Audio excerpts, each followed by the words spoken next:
A light rain fell on his face. Damn it all. So exhausted. But even a moment of peace was impossible. Startled awake by the cold drops, the young man shot up, grabbing his weapon. He stalked to the edge of the ruined skyscraper. Below, the world was a scrapyard, crawling with a horde of monsters. They swarmed like insects, and he was just one man. But so what? Asher Kim took a deep breath and launched himself into the monster horde, his blade becoming a blur, a silver arc cutting through the air. He was a whirlwind of destruction, tearing through their ranks. Monsters fell like autumn leaves, but he was alone. Soon, his body gave out, and he coughed up a spray of blood. Just as Asher's strength failed him, a voice boomed from the heavens. So, this is the great hero of humanity. Oh my God. A colossal shadow fell over him. Was it some kind of minotaur? No. This was undoubtedly the final boss. With a casual backhand, the creature sent Asher flying, drenching him in his own blood. A hero? It sneered. Don't make me laugh. Then, a fist glowing with immense power descended, extinguishing the final spark of humanity's hope. Darkness swallowed Asher's consciousness whole. But then, terror light pierced the void, and he found himself staring at 4 punk kids. He shot up, staring at his own hands, then looked to the sky, wondering, is this a dream? While he was still reeling in confusion, one of the thugs grabbed him by the collar and drew back his fist. But his body moved on pure instinct. Leo's hand shot up to block the attack, while his other fist slammed into the punk's face. The impact sent his attacker flying. Humiliated, the blonde-haired punk scrambled to his feet, rage burning in his eyes. But just then, another one of them shouted that the cops were coming. The leader scrambled to get away, but not before spitting a final threat. Leo, you better show your face at school tomorrow. And with that, they took off like cowards. Once they were gone, Asher was left completely bewildered. He slowly got to his feet and picked up a smartphone lying on the ground. The moment he saw his own reflection in the dark screen, his entire world shattered. A single, unbelievable thought echoed in his mind. Who is this kid? In the year 2042, the world had fallen into ruin after mysterious dungeons began appearing like a plague. From these unconquered gates poured endless hordes of monsters, launching a full-scale invasion of our world. This cataclysm was known as the Outbreak. Facing extinction, a new breed of warrior emerged, individuals possessing superhuman abilities. The world called them the Awakened. And Asher Kim was one of them. After the last of humanity fell, he became the final survivor, destined to fight a lonely war against the monster horde. But in the end, even he was overwhelmed by their sheer numbers. Now, opening his eyes once more, he realized he was no longer Asher Kim, the last bastion of humanity. He was now a weak, bullied high school student named Leo Kim. His desperate, 2-page-long explanation did nothing to convince the police officer. Instead, the officer just sighed and asked for his name and his address, but the cop grew frustrated when the kid knew nothing but the name Leo Kim and that he was 19 years old. Exasperated, the officer told him that his mother was on her way. He just needed to wait. The officer also warned him not to wander around, because the news reported times that Thing Times has been spotted near construction sites. As evening approached, Asher, now in Leo's body, walked home with his new mother. They exchanged a few quiet words. Suddenly, she stopped, pulled out a handkerchief to wipe his face, and said, "If those boys do this to you again, you have to tell me. I won't let this happen again." With that, she took his hand, and they continued walking. But as they passed through a park, a demonic wolf leaped from the shadows, lunging right for them. The officer's warning flashed in his mind. This was the year 2022, the very beginning of the devastating outbreak. It was no longer strange for monsters to appear in the middle of the city, even in broad daylight. To defend himself, and with no sword in sight, Leo kicked up a nearby umbrella and faced the beasts. The first wolf charged. Ignoring his mother's cries, he swung the umbrella with all his might, crashing it against the beast's side. It howled in pain before lunging once more. Unfortunately, his new body was not an awakened one. His combat power was nothing like it was before. The wolf slammed Leo to the ground, pinning him as he struggled helplessly against the beast. Just for another one to lunge at him, he thought this was it, the end of the line. But then his mother bravely threw herself in harm's way to help. You don't mess with a woman, especially a mother. The powerful impact sent them both flying backward, giving Aiden the opening he needed to kick out. He launched the werewolf off of her, then scrambled to check on his mom. She was injured. Despite the pain, she gritted her teeth. "I'm fine. You need to run." Looking at this stranger who had nearly died for him, something within Aiden snapped. A terrifying aura of pure fury erupted from him. He slowly turned his head, his eyes filled with malice for the two beasts behind him. Then he asked them directly, Are you two that eager to die? Shockingly, the werewolves actually seemed to understand human speech, with just that one simple question. His sheer killing intent sent the monsters scrambling, their faces pale with terror as they fled for their lives. The werewolves were gone.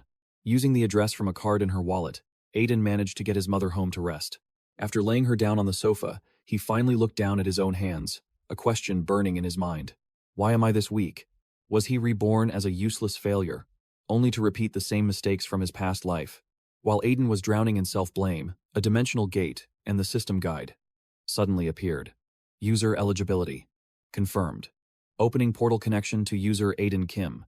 The system's voice echoed continuously. If it was here, that meant one thing. This body had the potential to become an awakened being. His time had finally come. He couldn't miss this opportunity. Realizing he could awaken far earlier than in his previous life, Aiden didn't hesitate and stepped right through the gate. He had barely arrived when a voice echoed in his head. Welcome to the Tower of Trials. A little info on this strange tower. If an ordinary person can clear the first floor, they become a certified awakened. The higher they climb, the more power and rewards they gain. A guide panel appeared before Aiden, announcing the start of the first floor trial. With his past experience, Aiden knew exactly what to do. He chose the hardest difficulty available, level 10. He knew that even on the first floor, a higher difficulty meant a far greater reward, even if the enemies were stronger. But what did that matter? No risk, no reward. The scenery around him quickly began to shift. In the past, the highest he'd ever cleared was level 8, but in this life, he had to be stronger. Otherwise, his fate would remain the same. He'd just die again under the fists of the floor boss, Vanya. A weapon arsenal appeared, filled with countless tools for battle. Just like before, he grabbed a sword and prepared for a life-or-death fight against the monsters of the first floor. The sky was blue, dotted with a few white clouds. Outside the rest area, a crowd was buzzing with excitement. One person shouted, "Have you guys seen the updated rankings?" Another gasped in shock. 2,230 points? Is that for real? The second place rank was only 940 points. Who in the world was this Aiden Kim? After an epic battle, and stepping out of the dimensional gate, the name Aiden Kim quickly became famous as a rising new awakened. His sky-high score completely overwhelmed everyone else. The Tower of Trials was also known by another name, Abyss. In his previous life, countless awakened had gathered to challenge its floors. Each floor had its own environment, its own climate, and even its own culture. But they all shared one common rule. To climb to the next floor, you had to overcome a trial. But to conquer the upcoming floors, he would need to gear up. Aiden ignored the gossip about him and, following his past memories, walked into a shop and was met by the skill merchant. Veli greeted him enthusiastically. "Hello, sweetie. Tell me what you need. Or if you're not sure, Big Sis here will give you some recommendations." He remembered this beautiful merchant. Her over-the-top sales pitch hadn't changed a bit, but it was completely wasted on him, because he already knew exactly what he came to buy. Aiden calmly told her, "I want to buy the leap skill and the transcendence skill." Veli was a bit stunned, but before selling, she had to ask, "Can you even afford those?" Leap costs 150 points, and transcendence costs a full 1,000 points. They had card captors in Japan, but here, they had point captors. Aiden said nothing. He just swiped to pay for it instantly. Oh my god. It was Veli's first time meeting a VIP customer. She couldn't contain her shock, slamming her hands on the table and shouting, "What in the world is this insane number of points?" The shopkeeper was utterly stunned. In all her years, she'd never seen anyone score over 1,000 points on the very first floor. This kid was a monster. An achievement so insane, it was almost unthinkable.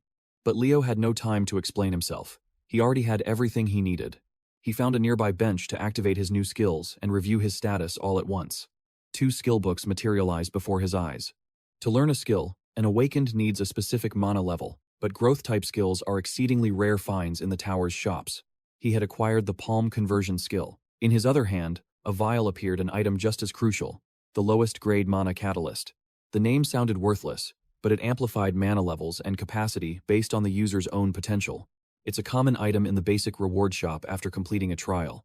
Most players would completely ignore it, but for a veteran like Leo, no item was truly useless. With a careful eye, you could discover countless hidden treasures. "Excuse me, could I have a word with you?" A voice echoed beside him. Leo was startled. He hadn't sensed the man's approach at all. As he turned to see who it was, a memory surfaced, a figure shrouded in bloodlust, and the name. Victor. He knew this man. In his past life, this man was hailed as a genius among the awakened. But in the near future, he would become a wanted villain, notorious for slaughtering an entire top-tier guild. Victor was a little taken aback by Leo's intense stare, but he explained he'd been following him, hoping to ask if he would be interested in joining his party. A system notification appeared. The second-floor trial has begun. The scenario: he had stolen the treasure of the Charlie clan. Now its furious members were in hot pursuit to reclaim their artifact. The objective was clear: escape with the treasure and survive the forest. Taking in the mission details, Leo immediately hid high in the trees. Below him, a pack of tracker-type monsters prowled, searching for their prey. He glanced at the necklace in his hand and muttered, "I guess besides protecting it, this thing doesn't have any special abilities. So, what's the best way to clear this stage?" Then, the words "try to survive" clicked. He suddenly understood the hidden meaning, activating his dash skill and launching an attack on the monsters below. It turned out surviving meant annihilating everything in the entire forest. The hunt was on. His blade moved like the wind, slicing through everything in his path. Each monster kill granted him 20 achievement points. As he cut down the green-skinned beasts, Leo recalled his earlier conversation with Victor. Victor wanted to form a party to conquer the 8th floor, but Leo had refused. The 8th floor was far too low a goal for him. For a seasoned veteran like Leo, these creatures were just low-level fodder. He cleared the entire wave in no time. That's when the second-floor boss appeared, and its presence was on a completely different level. It rode atop another massive beast. This was the moment Leo was waiting for. He launched himself into the air, activated his dash skill, and unleashed a flurry of hundreds of slashes in a single instant. Second floor. Cleared. His reward was the necklace itself, the clan's treasure. Its power could heal any wound and remove all status ailments. However, it was limited to only 5 uses. But that wasn't all. Thanks to his conversion skill, he absorbed the berserk ability from the defeated Charlie clan chief. Leo smirked, satisfied with the incredible loot he'd gained from this trial. With his current level of power, he was practically untouchable in the lower-ranked floors. Well, almost untouchable. Hunger finally got the best of him, forcing him to return home before he collapsed from exhaustion. The moment Leo stepped out of his room, the aroma of a magnificent feast hit him. His mother had prepared it all as thanks for risking his life to save her. Leo didn't feel like a hero. He told her she must be more exhausted than he was. She'd even gone to work yesterday despite being so badly injured. After a few more words, they finally sat down to eat. Overcome with emotion, Leo took a bite. It was delicious. With cooking this good, he didn't care if he wasn't her real son. He would protect this woman with his life. 1 year later, Saturday, December 7th, Leo stepped out of his home once more. Model. Claiming he needed a break after his grueling semester exams, Ethan had been secretly conquering the tower, 1 floor at a time. The conquest of the 10th floor was about to begin, and there was no telling how long it would take. Now was the perfect time to make his excuses and disappear. For any awakened, floor 10 is a legendary wall. The difficulty of the trials increases to a brutal, terrifying degree. After every 10 floors, most people choose to challenge trials a level or 2 below what they're used to. However, falling into that habit makes it impossible to conquer the later floors. Ethan still vividly remembered the green dungeon that would appear in Anyong in 1 year. It was a massive-scale uprising, followed by the New Year's Day disaster in Gunzido. He stared at the piercing, blood-red sunset and muttered to himself, "I'm going to change all of that. This time, I will definitely protect them." Ethan walked alone to the 10th floor of the Tower of Trials. There, he encountered an old man who looked no different than a beggar. The man held out a hand towards him and said, "I won't try to stop you, but give me something before you go." Ethan knew exactly who this was. He was the guardian of the 10th floor. Most challengers would dismiss him as a beggar and just walk past, but his role was absolutely crucial. Unlike them, Ethan willingly offered 5,000 achievement points in exchange for a little intel about the upcoming stage. According to the Guardian, information about the 10th floor was incredibly expensive, and there was only one thing he could reveal. "Be careful of the village chief." Ethan nodded, satisfied, then stepped forward and chose difficulty level 10 for his challenge. The system guide appeared almost instantly. This time, the contents were unique, with only 2 requirements: find its purpose, and don't die. In a forest near a village, an adorable child was picking wild berries. Just as she happily opened her mouth to pop one in as a reward for herself, she accidentally saw a terrifying creature. "Hello there, little one. I've been waiting." The giant lizard didn't even give the child a chance to scream before it lunged to attack. Ethan had just entered the simulated world, and seeing this by chance, he immediately rushed to the rescue, activating his transformation skill to push his physical abilities to their absolute limit. Ethan grabbed the child and leaped high into the air, then instantly drew his sword and dispatched the lizard right before the little girl's eyes. Ethan had just done his good deed for the day, saving a life and slaying a monster, yet when he took the child home, her mother viciously berated him. "It's useless even if you take her hostage. There's nothing for you to take in this village. So get out of here." What in the world is she talking about? Ethan was shooed away, refused any chance to explain. He wandered through the village in the middle of the night, surrounded by furtive eyes watching him from the shadows. The system guide suddenly updated with a new requirement: rescue this village from its crisis and survive. He kept walking and thinking, while everyone stared at him like he was a gorilla locked in a glass cage. Ethan knew these villagers were NPCs, but they had frighteningly human-like appearances and thought processes. He stopped and looked up at the sky, thinking about their extreme hostility towards a stranger, which, combined with the village's grim and oppressive atmosphere, felt all too familiar. This was the vision of a world standing on the brink of annihilation that he had experienced in his past life. Along the road, no one would speak to or even approach him. It wasn't until Ethan sat down dejectedly beside a large tree that the child he had saved earlier found him. She seemed wary and hesitant, but still mustered the courage to run over and give him some fruit to thank him for saving her life. Ethan knew what he had to do. He immediately gave her some food to pry for a bit more information. That's how he learned the villagers were unfriendly to prevent their food from being stolen. As the girl happily ate, she said, "My dad says the village chief has spent his whole life protecting this village, so we have to trust him. The monsters can't get close to the village, and they say it's because of what the chief did." Ethan realized something was wrong with the little girl's story, but just as he was about to ask more, the village chief arrived with another man. He wasn't friendly in the slightest. The moment they met, he threatened that recklessly distributing food could cause discord. So, as the village chief, he demanded Ethan immediately stop giving away food without his permission. The guardian of the 10th floor had warned him to be careful of this man, but in order to clear the 10th floor, Ethan brought out his spatial inventory bag, filled with food, and presented it to the village chief, asking for permission to stay. He even added enthusiastically, "If you give me a place to sleep." "All right. While I'm here, I'll provide the food you need." I expected him to refuse, but to my surprise, he simply nodded. The village chief turned away with a friendly gesture, offering me one of the last remaining houses.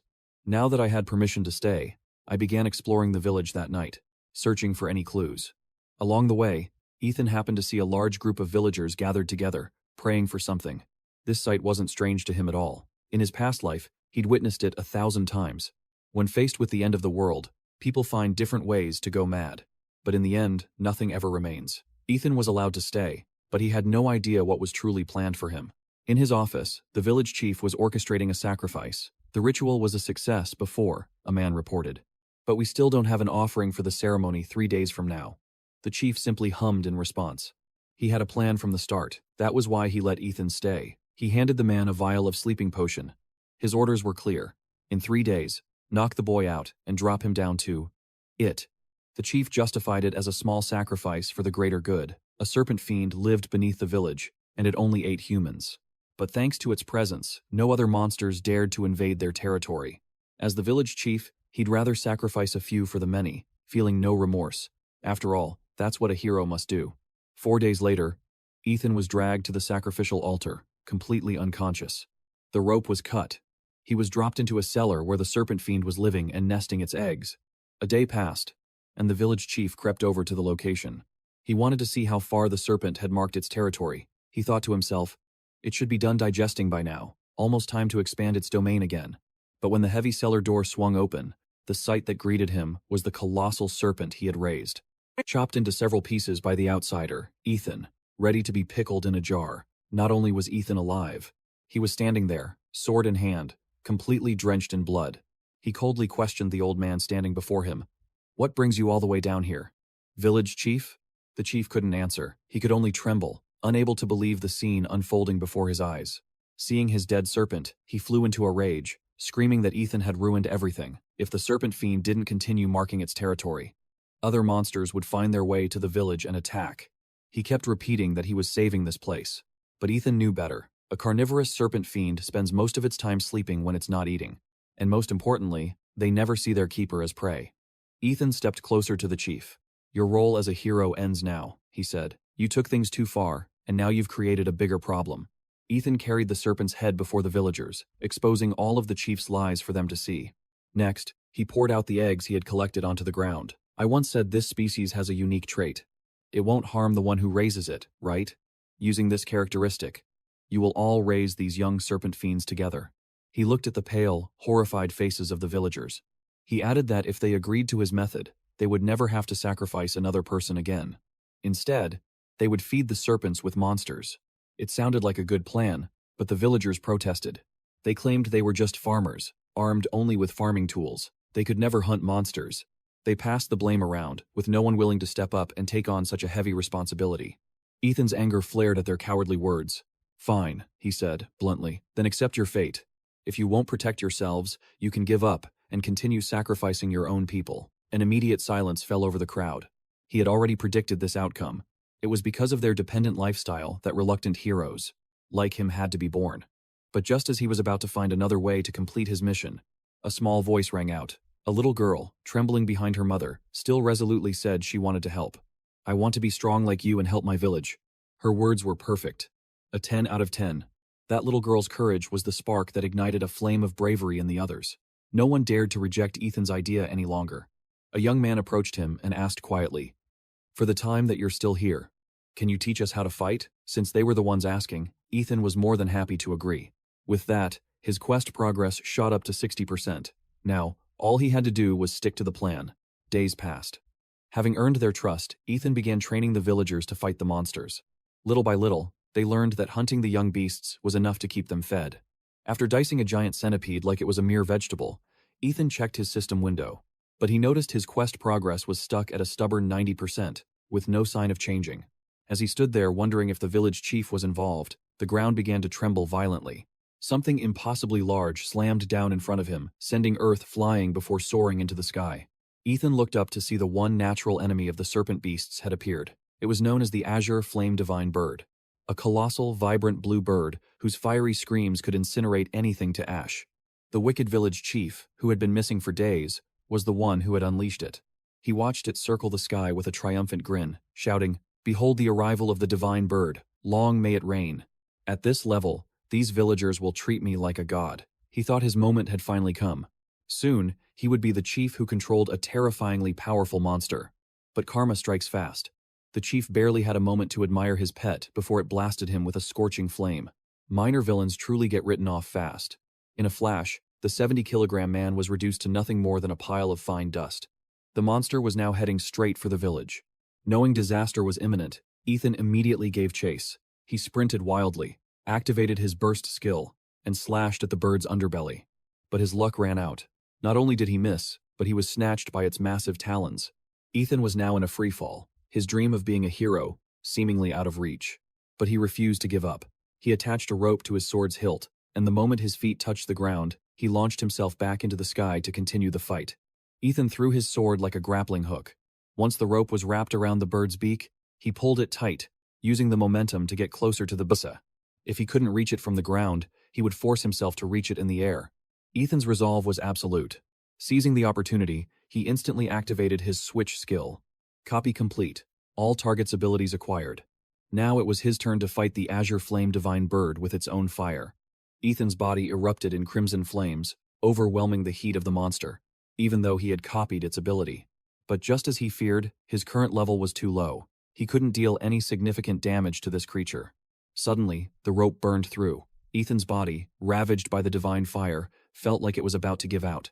Like a kite with its string cut, he plummeted through the sky once more, with nothing to grab onto. Even so, he held tight to his sword. A pillar of fire engulfed him, the searing pain so intense that a curse escaped his lips. Just as his life hung by a thread, his will to fight surged once more. The recovery item, Sali's treasure, activated at the perfect moment, restoring his body and his attack power completely. The main character's aura blazed back to life. Ethan gripped his sword and, with all his might, plunged it deep into the bird's back. A ferocious roar followed his own. Die. A massive explosion sent dust and smoke everywhere. They both crashed to the earth. The bird was dead, but the hero was gravely injured. When Ethan finally opened his eyes, the battle was over. After hearing a loud shout, Ethan woke up to find he'd been saved by the villagers. They told him, "That monster bird is dead. It won't be causing any more trouble." An older man chimed in, "We've already butchered it, so we won't have to worry about food for a while. It's all thanks to you." The 10th floor quest was complete. Though he felt a little reluctant, it was time for Ethan to return to the outside world. That night, as he snuck toward the portal, a child's voice stopped him. "Are you leaving? How could you try to leave in secret?" Even if she was an NPC, she was still a child. Ethan had no choice but to lie, telling her he had to go save other villages. The little girl didn't press him further. She just gave him a bag of fruit and introduced herself as Melly, before they said their final goodbyes. The car carrying Jack Cho sped down the road. Guildmaster Jung noticed his pensive mood and tried to start a conversation, but nothing seemed to cheer him up. Suddenly, remembering something, the Guildmaster decided to share some news. "That's right, the rookie. That reminds me. Leo will be coming in soon for his rank evaluation." The man's plan was simple: get Jax to bring him the rumored genius newcomer. Once a replacement was secured, he would finally consider granting the man his freedom. The state-affiliated Awakened Certification Agency. This is where the power of every Awakened is measured and ranked. They manage everyone, from foreign Awakened to those without a guild affiliation. In order to gain the right to enter dungeons, every Awakened needs an official rank from the council. Only then can they start earning. And naturally, the money they could make from dungeons depended entirely on their rank. A few days after clearing the tower's 10th floor, Leo decided it was time to get his official ID. Just moments after an employee led him inside, he walked straight into a loud argument. A hot-headed man in an orange shirt was fuming, yelling at the official across from him, "Just look at these stats. My magic power is at level 3. That's more than enough for a C-rank certification, so why am I a D rank?" Ignoring the expert's explanation, he grabbed the man by the collar, accusing him of deliberately lowering his rank. But out of nowhere, Jax appeared, seizing the troublemaker's wrist and twisting it behind his back. As he did, he exposed the man's crime. "This item. It temporarily boosts your magic value. I have no idea how a lowlife like you got your hands on something like this." Ignoring the man's curses, Jax told him bluntly that if he wanted a real fight, he should take off the bracelet first. Who would cheat so shamelessly? The guards, seeing the situation escalating, swarmed in and dragged the rabid dog outside. Spotting Jax in the same place, Leo happily walked over to greet him. He spoke first. "I saw you on the 2nd floor. Do you remember me?" Jax was quite surprised to see a familiar face. The two sat on the waiting bench, chatting for a moment. But before they could even introduce themselves, the loudspeaker called Jax up for his evaluation.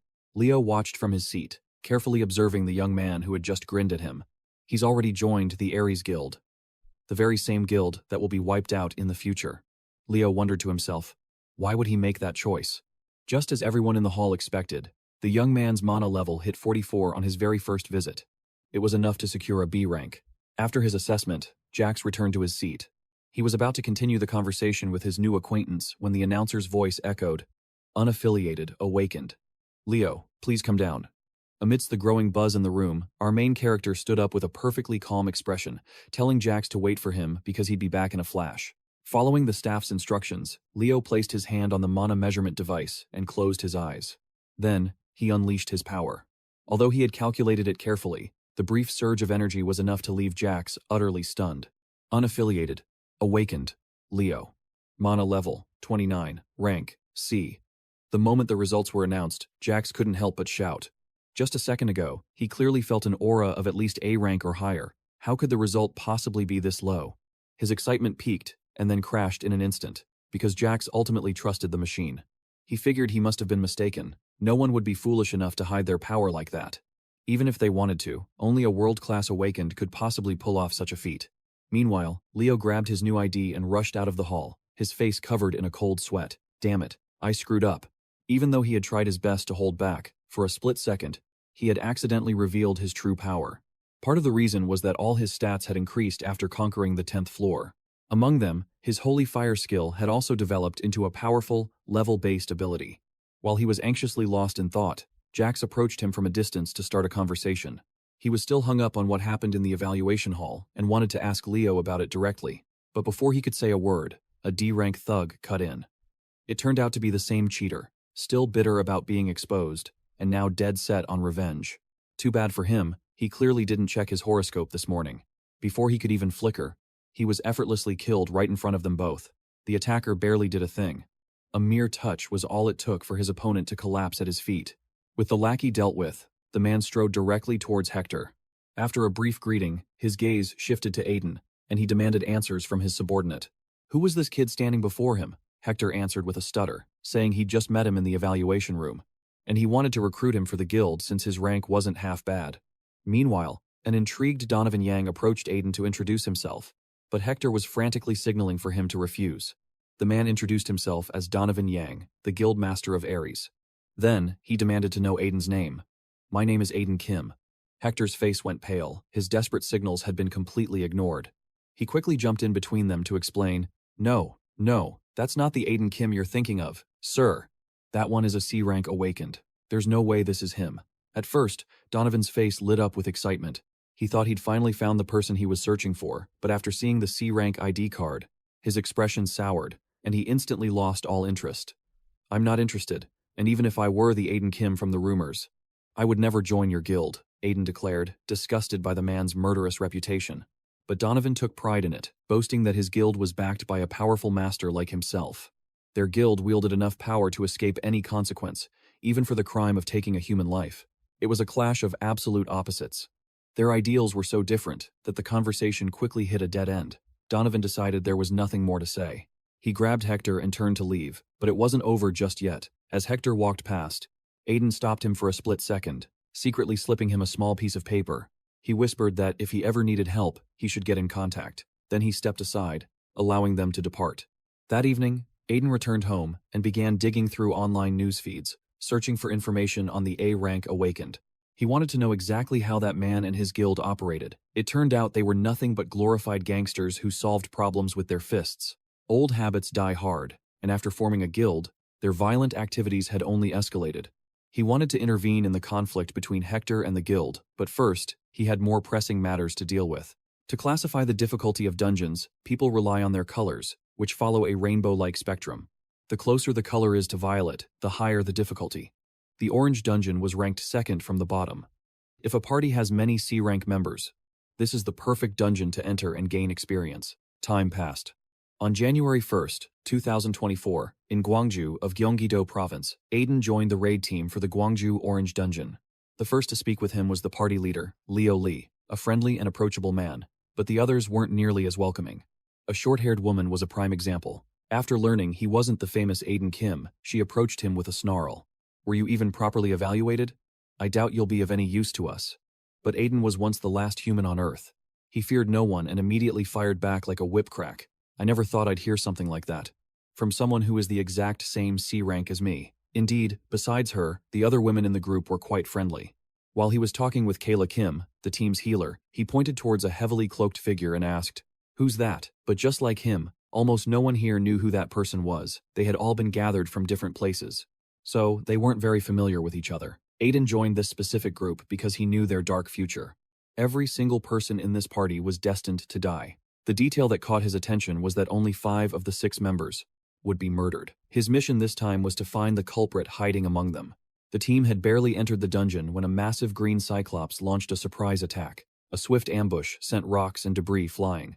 But luckily, no one was injured. Aiden, however, knew something was terribly wrong, because this type of monster normally only appears in yellow rank dungeons or higher, not a place like this. There could only be one reason. The dungeon had leveled up on its own. The team was in chaos because of the monster's appearance.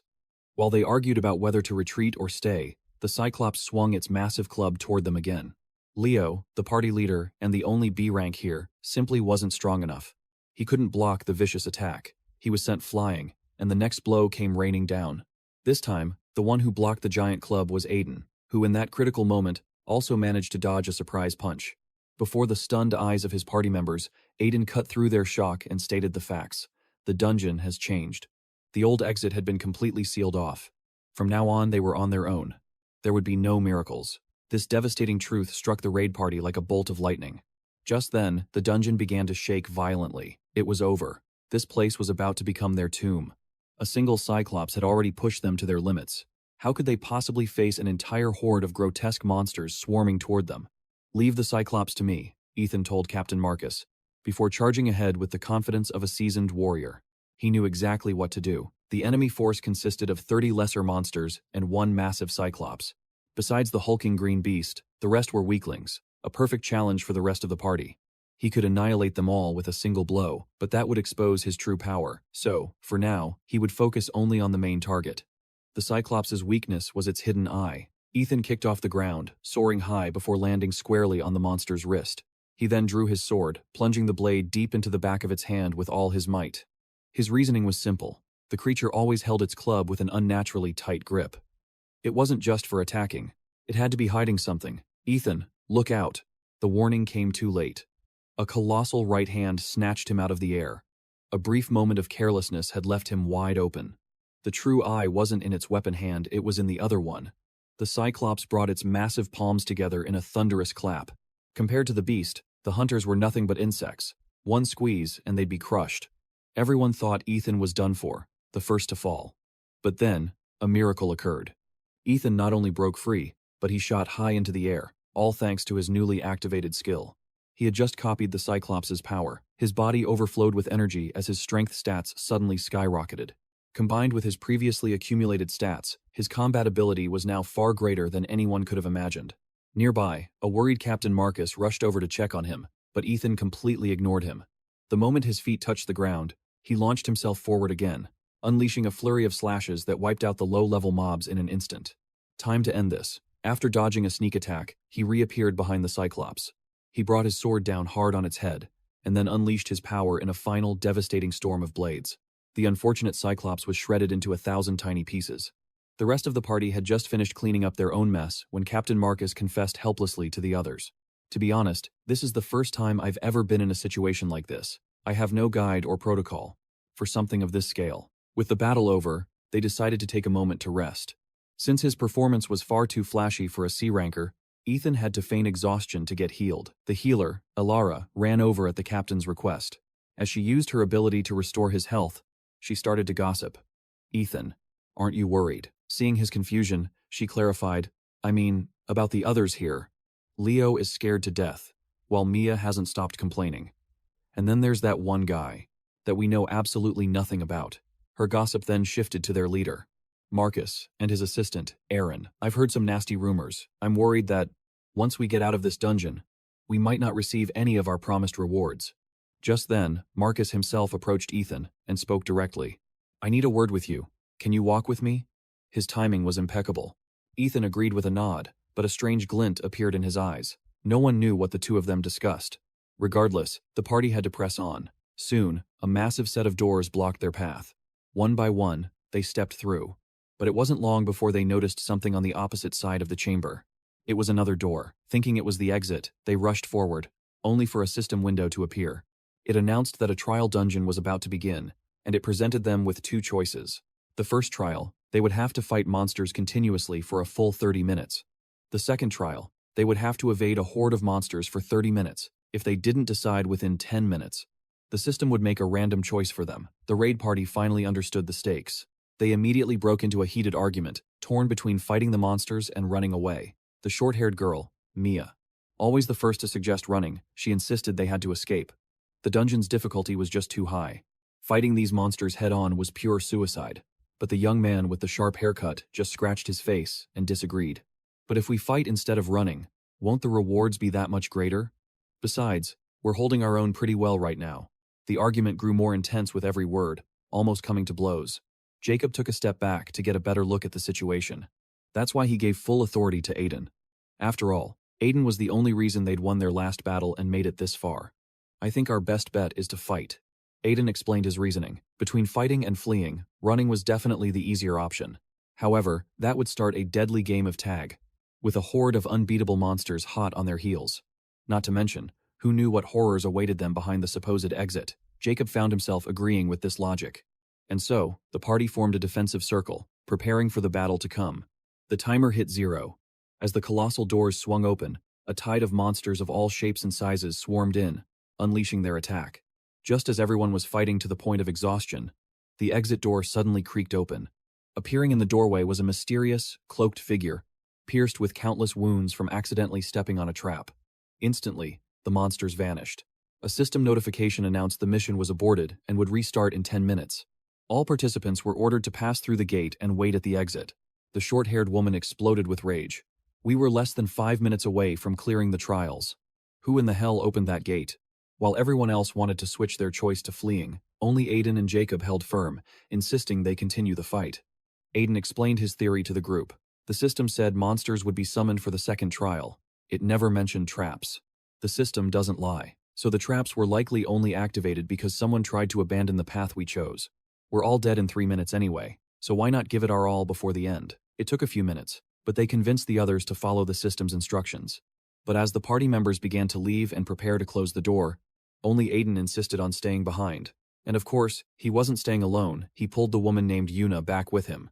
The plan was already set, so Jacob immediately moved to shut the door. A confused Ben shouted, "What the hell do you think you're doing? What did Yuna ever do to deserve this?" There was no time to explain. Ignoring Yuna's piercing screams, Jacob sealed the door shut, just as Aiden had instructed, ensuring she had no chance of escape. Now, only 2 people remained. Aiden's friendly mask vanished completely. With a single swing of his sword, he sliced away a piece of her clothing, revealing a damning tattoo on her shoulder. He confirmed his suspicions. She was a member of the Crimson Syndicate, a clan of assassins that preyed on newly awakened beings. At this point in time, their infamous name wasn't widely known, but in just 1 year, their guild would expand and become a threat to all of humanity. To put it bluntly, they were the very architects of the world's end. And if he was going to stop that future, he had to cut out the rot at its source. He asked her directly, "You planned to wipe out this entire dungeon party, all to gain an achievement for your guild, didn't you?" With his sharp intellect, Aiden had eliminated every other party member as a suspect, seeing right through the misdirection she tried to use against him. Her cover was completely blown. Yuna immediately activated her stealth skill. Knowing she was no match for him, she prepared to vanish without a trace. But then, Aiden's cold voice cut through the air. "Tell me, I wonder, can that skill of yours erase the scent of blood?" By the time Yuna realized what he meant, it was already too late. The monsters had arrived, and the wicked traitor met a swift end under their claws and fangs. While Aiden stayed behind to decimate the entire monster nest, Jacob led the survivors a safe distance away. He couldn't stop thinking about his last conversation with Aiden, and everything the young man had done to keep them alive. His conscience flared to life. He couldn't run anymore. He had to stop. He turned to his assistant. "No matter how I think about it, I can't just leave Aiden behind, to die alone." Without another word, he turned and sprinted back in the opposite direction, ready to help as he pushed open the heavy gate. But a horrifying sight slammed into Leo's vision. The ground was littered with monster corpses. The air reeked of overcooked meat, as a wyvern suddenly dove from above, aiming straight for Leo. But before it could even touch him, Aiden gifted it a taste of his terrifying celestial fire, incinerating the beast instantly. An entire cavern of monsters, all burned to a crisp. And the one who did all this was Aiden, standing alone. Seeing his companion, he immediately questioned him. "Why did you come back? I thought I told you to get out of here." Leo bowed his head in apology, scratching his head with an embarrassed laugh after running for his life like a madman. And after all that, he was completely useless here. Just then, a golden portal materialized out of thin air. Interrupting the 2 men's conversation, the dungeon boss had arrived, taking the form of a withered skeleton holding a staff. A magic stone was embedded in its scepter. Leo froze for a solid 2 seconds before turning to Aiden and whispering, "What in the world is that thing?" Aiden calmly replied, "Like I said, it's the boss of this dungeon." Leo couldn't believe it, scoffing, "How can that be the final boss? It's just a pile of dried up bones even a dog would ignore." But as the saying goes, even a skeleton has its pride. After a long silence, it could no longer stand the disrespect. It spoke up to clarify that it was a lich, an undead dark cleric, not just some random bag of bones. It demanded they call it by its proper title, but Aiden didn't care what it was called, and immediately let loose a torrent of insults. "Undead, my foot. You're the weakest of the weak, a total fake. A bargain bin reject. A dollar store knockoff with a rotten attitude." It had just appeared and hadn't even done anything yet. To be verbally assaulted by the enemy so suddenly, the lich was driven mad with rage, letting out a furious roar. It then used dark magic to reanimate the corpses on the ground, ordering them to attack the 2 hunters and avenge its wounded pride. Seeing the monsters they had just defeated now shambling towards them like mindless machines, Aiden finally understood why the dungeon's danger level had shifted from orange to yellow. This was all because of the lich's necromancy. The enemy was far from easy, and this battle now was probably one only he could handle. So Aiden decided to use his sacred flames to draw a protective circle. He surrounded Leo in the circle, a powerful ward straight out of an ancient tale, designed to keep evil spirits from harming a protected subject. He then explained clearly to Leo, "Your current level isn't high enough to fight these things. If you rush in, I can't split my focus. I can't fight and protect you at the same time." And with that, he charged the boss alone. The enemy could fly. His first sword strike missed completely. This undead creature was as nimble as a fly, hovering in front of him and taunting him on purpose. "You're fast, kid, but you're not fast enough to catch me." Aiden didn't get angry, but stood still, calculating. This monster was weak in close combat, which is why it summons zombies. It maintains distance from its opponent to protect its weak point, the life crystal on its forehead. Aiden refused to give up, rushing in again with a swift sword slash, but the opponent simply teleported upwards. Then, it fired a column of dark, corrupt energy towards him. Aiden quickly blocked with his sword, then retaliated with a massive wave of sacred fire. The brilliant blue flames raged intensely. For creatures of darkness, this fire was their natural enemy. Unfortunately, the lich managed to dodge in time. It laughed loudly once more and jeered, "Sacred flames, huh? That would have been bad.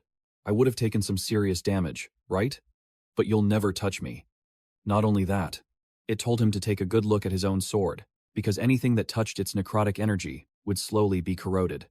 "In about 5 more minutes, your only weapon will turn to dust." "Huh, 5 whole minutes, you say?" Aiden had never backed down from a challenge. He immediately raised his sword and brought it crashing down on the enemy's position. He was determined to end this, right here and now. From inside the circle, Leo watched his brother-in-arms fight. In front of him were mindless, hulking zombies, and high above, his teammate was clashing with the boss. He thought to himself, "Did I come all this way just to stand here and watch? But if I try to do something, I'll just get in Aiden's way." After a moment of hesitation, Leo finally made his decision. He raised the katana in his hands and charged forward. He swung with all his might, slashing deep into the back of the monster before him. Because for a B rank awakened, sitting still and doing nothing was simply not his style.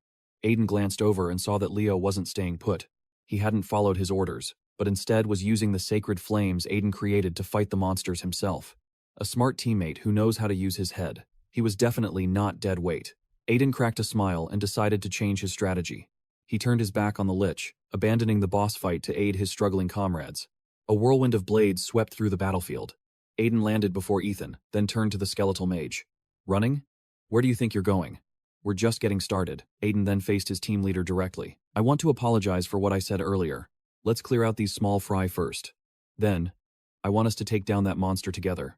After a moment of hushed discussion, Ethan spoke up. "I can't say I'm confident, but I'm sure you have a reason for saying it's possible. So I'll do my best not to hold you back." The lich, having waited long enough, had finally lost its patience. With a single command, it ordered its entire undead army to advance, intent on teaching them the true meaning of fear. Aiden and Ethan charged forward in perfect sync. While Aiden intercepted and annihilated the swarm of monsters, Ethan shot straight towards the lich. As his partner closed in on the boss, Aiden quickly conjured a sacred flame. With a single swing of his sword, he sent the brilliant blue fire hurtling toward his ally. The lich prepared to teleport, arrogantly shouting, "Attacking together? A fine plan, but not a single one of you will ever touch me." Famous last words. With flawless coordination, one attacked from above, the other from below. Aiden launched the sacred flame, and Ethan was tasked with delivering it directly to the boss. Seizing the perfect moment, Ethan unleashed his ultimate skill, Sword Storm, a tempest of steel now infused with holy fire that crashed down upon the lich. It was a devastating blow. The force of the attack sent Ethan falling, but Aiden was already there, dashing forward and using his own sword as a launchpad to send him soaring back into the sky. Struck by a blow that defied description, the boss wasn't about to fall for the same trick twice. It instantly unleashed a massive wave of deathly aura, blasting Ethan away and refusing to let him get close again. But while it focused all its attention on one opponent, it had no idea Aiden had used the opportunity to close the distance. "Hey there, I've been waiting for you. This is your end." With those words, he swung his blade with all his might, aiming straight for its head. But halfway through the swing, his sword shattered into 2 pieces. The lich, having cheated death, saw its foe's stunned expression and threw its head back in a triumphant cackle. "This is priceless. A shame, really. You seem to have forgotten that my aura corrodes all steel. How will you fight me now, with no weapon?" But as it mocked Aiden for his humiliating failure, Ethan appeared once more. This time, there was no escape. Ethan descended like a vengeful god, his single, fatal strike cleaving the lich in 2 and shattering the lifestone embedded in its forehead. To let the enemy know exactly how it had lost, Aiden spoke plainly. "You probably thought you had a chance when my weapon broke. However, the moment Ethan and I decided to face you, we had already decided he would be the one to end you." The lich writhed, clinging to its last moments as it delivered a curse. "This isn't the end. When the sun is devoured by shadow, our king will be reborn. He will make you suffer for all eternity." And with that, It vanished into nothingness. The dungeon had been conquered. However, instead of rejoining the others, the two heroes were hiding in a bush by the side of the road. Except for two unlucky souls, all the Awakeners had made it out safely. They'd even had time to call for rescue teams and reporters. Ethan asked, "You don't want anyone to know, do you, that you're the real Aiden Kim from the official rankings?" Hearing this, Aiden just scratched his face and mumbled, essentially confirming he wasn't ready to reveal his secret just yet. To save him the trouble, Ethan suddenly stood up, declaring he would handle the messy aftermath himself. However, he had one condition. Aiden had to accept his entire share of the loot from the dungeon. Despite the item's immense value, Ethan adamantly refused to take them, believing he didn't deserve a single piece. He added, "I know you could have handled that skeleton mage by yourself if you really wanted to. You only let me join the fight because you wanted to give me a chance to grow stronger." With everything settled, the two parted ways, ready to head home. But before they left, Ethan was kind enough to call a taxi for Aiden, helping him slip away before anyone could spot him. In the private office of the Etherstone department manager, a man named Mr. Jameson was idly scrolling on his phone when an employee rushed in to announce a visitor. He initially didn't even want to see them, assuming it was just some C-rank client. However, the moment his employee mentioned the client had brought over 500 Etherstones to sell, his eyes went wide. He shot out of his chair in a panic. The manager sprinted to the waiting room like his life depended on it. A VIP this big was a rare catch, and he plastered on his most welcoming smile. "It is a true honor to meet you, sir. My name is Mr. Jameson, the manager of the Etherstone auction house. I heard you brought a haul of Etherstones today?" Without a word, Ethan slammed a heavy pouch onto the table. The manager's eyes scanned the contents, quickly recognizing them as authentic gems from a gold-rank dungeon. But just as he was about to state a price, his tone shifted. "I'm not doubting your skills, but from what I know, you're just a newly awakened C-rank. So it's a little strange you managed to find Etherstones, which only appear in gold-rank dungeons or higher." Ethan smirked. After living 2 lives, he could see this pathetic lowballing tactic from a mile away. He didn't bother offering an explanation or any proof. Instead, he just vaguely replied that he got lucky. Then, he pulled a special, brilliant gold Etherstone from his pocket. Anyone in the business knew at a glance it was a high-grade stone. It's no surprise the two men across from him stared with their eyes practically bulging. What few people know is that a lich's life core is also a type of Etherstone. Destroying it is crucial when fighting undead bosses, but its drop rate from dungeon chests is incredibly low. And Ethan just happened to be one of the lucky ones. Ethan stood up as if to leave, prompting the manager to lunge for the gemstone, desperate to keep his client at the negotiating table. But his hands grasped at nothing. To their utter shock, Ethan had already teleported to the doorway. After that small display of his overwhelming power, Ethan delivered his final words. "I'll hear your best offer now. You only get one shot." The lightning-fast deal with the merchants was over in an instant. On his way home, Ethan gazed at the staggering number in his bank account. 600 million for everything, a hefty price, and more than enough to cover their expenses. It was enough to support him and his mother for a very long time. As he pushed open the door, his mom rushed out to greet him. The sight of fresh scratches on her cheek made him freeze. A cold rage began to build. "Which bastard dared to touch my mother? You're all dead." His mom, who was cooking dinner, was overjoyed to see him. "You should have told me you were coming home early. Dinner isn't even ready yet. Did you have a good time with your friends?" Ethan ignored the question, his eyes fixed on her face. "You've gotten too thin, Mom. Where did that cut come from?" His mother raised a hand to her cheek, remembering the wound. She laughed it off, telling him not to worry. She explained that while she was working at the pub, a few customers, filled with liquid courage, started a brawl. She only got a few small scratches trying to break them up. Hearing this, Ethan couldn't hold it in any longer. He told her she had to quit, but she stubbornly refused. The reason was simple. He was about to start college, and they desperately needed the money to pay for everything. She took his hands and continued, "I can't give you a life of wealth and luxury, but I want to help as much as I can, as your mother. You've always been a son I can be proud of, and in return, I want to be a mother that you can be proud of too." In his past life, Caleb Kim's mother had once thrown a stack of papers in her son's face. Her voice was like ice. "You think you can become an awakened with this pathetic amount of mana? Do better." She didn't want to be someone he was proud of. She demanded that he become someone she could boast about. To that woman, he had no choice. He was forced to become a hero, to bear the weight of fighting monsters, for the sake of all humanity. Back in the present, Ethan bowed his head and told his mother that he had something important to say. After revealing everything, he made his decision clear. He would become an awakened instead of going to college. His mother didn't react immediately. Instead, she asked a question back. "Is this something you truly want to do? Not for money or fame, But is this what your heart is calling you to do? Thinking of humanity's impending doom, Ethan nodded firmly, saying that this was what he had to do. Fortunately, his mother in this life was an incredibly wise woman. She was worried about him, of course, but she valued her son's happiness and choices more than forcing him down a path she designed. With that settled, Ethan urged his mother to quit her job. After more than a year of grinding, he had earned a fortune. It was more than enough for them to live a stable life. A loud shriek suddenly echoed through the entire apartment. 600 million won. A paltry sum in his eyes had just made him a tycoon in his mother's. The woman yelled, "Good heavens, how did we get so rich so fast?" And awakened? Is it really possible to make this much money so easily? A lavish meal was quickly laid out before him, and in that joyful moment, he considered abandoning his exhausting quest and starting a normal life. But that was a dream for the real Aiden, not for the soul living in his body. However, with the spirit of a hero etched into his very being, he would forge this second chance into a true legend. After dinner, Aiden returned to his room, planning his next ascent up the tower. But his only sword was shattered. First, he needed a new weapon. It was time to reunite with an old friend, the master blacksmith, Master Vulcan. In his past life as Asher, the sword known as White Blaze was his trusted partner. It was a masterpiece, forged from the rarest materials by none other than the legendary blacksmith himself. On a day of heavy rain, Asher had arrived at the forge to claim the sword he'd commissioned. But what Vulcan presented him with was a divine weapon that surpassed his wildest expectations. Asher tried to refuse it, knowing the materials were the blacksmith's life's work. He felt unworthy, with nothing of equal value to offer in return. Master Vulcan was stunned.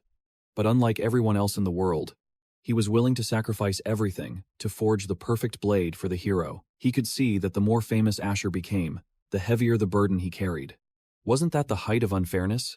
The world owed him an unpayable debt, yet offered him nothing in return for his sacrifices. To Vulcan, the people who constantly claimed only the hero could save them were nothing but cowards. And so, the only way he could fight against that injustice was to forge the strongest weapon in existence. In his previous life, he couldn't save the old blacksmith when the apocalypse came. So now, standing before Vulcan in the present, he swore an oath to protect him at all costs. He met his old friend, who of course had no memory of him, and slammed the door in his face. But using his future knowledge, Aiden convinced him to open it. He then presented the old master with an ether stone, the highest grade of material, obtained from conquering the Golden Dungeon.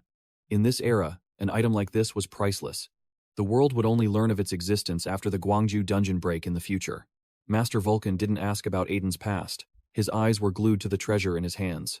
After a moment of inspection, he joyfully declared he would forge a sword for free, just for the honor of working with this divine stone.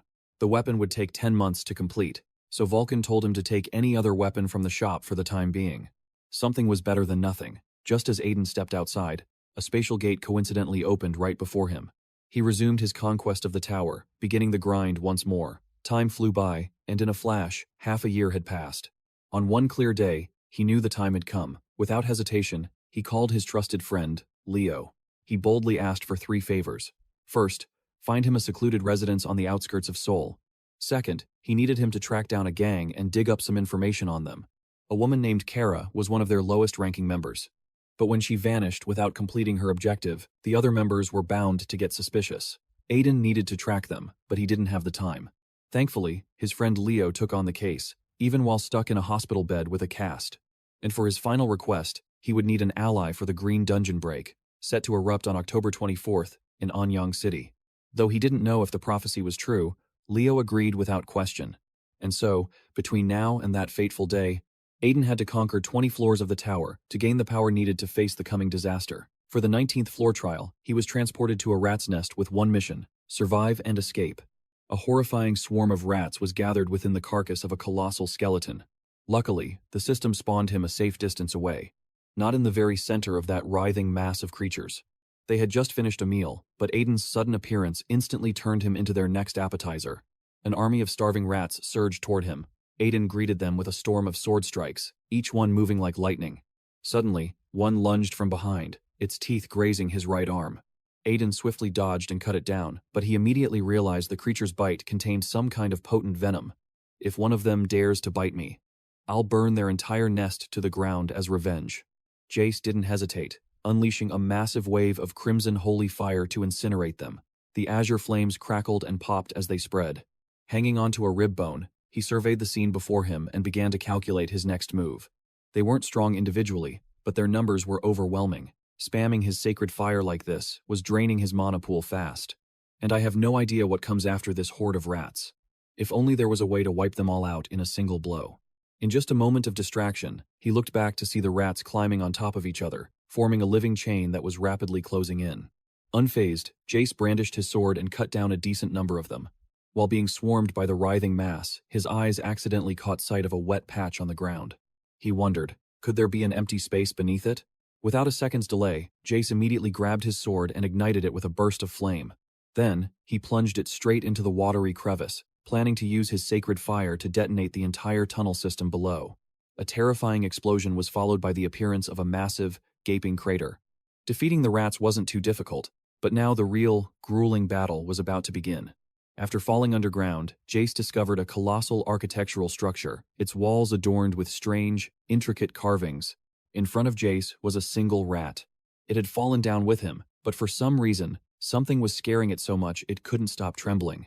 The rat scurried away, but unfortunately ran right into a trap, getting impaled instantly. The ground suddenly began to shake violently. Jace knew something terrible was coming.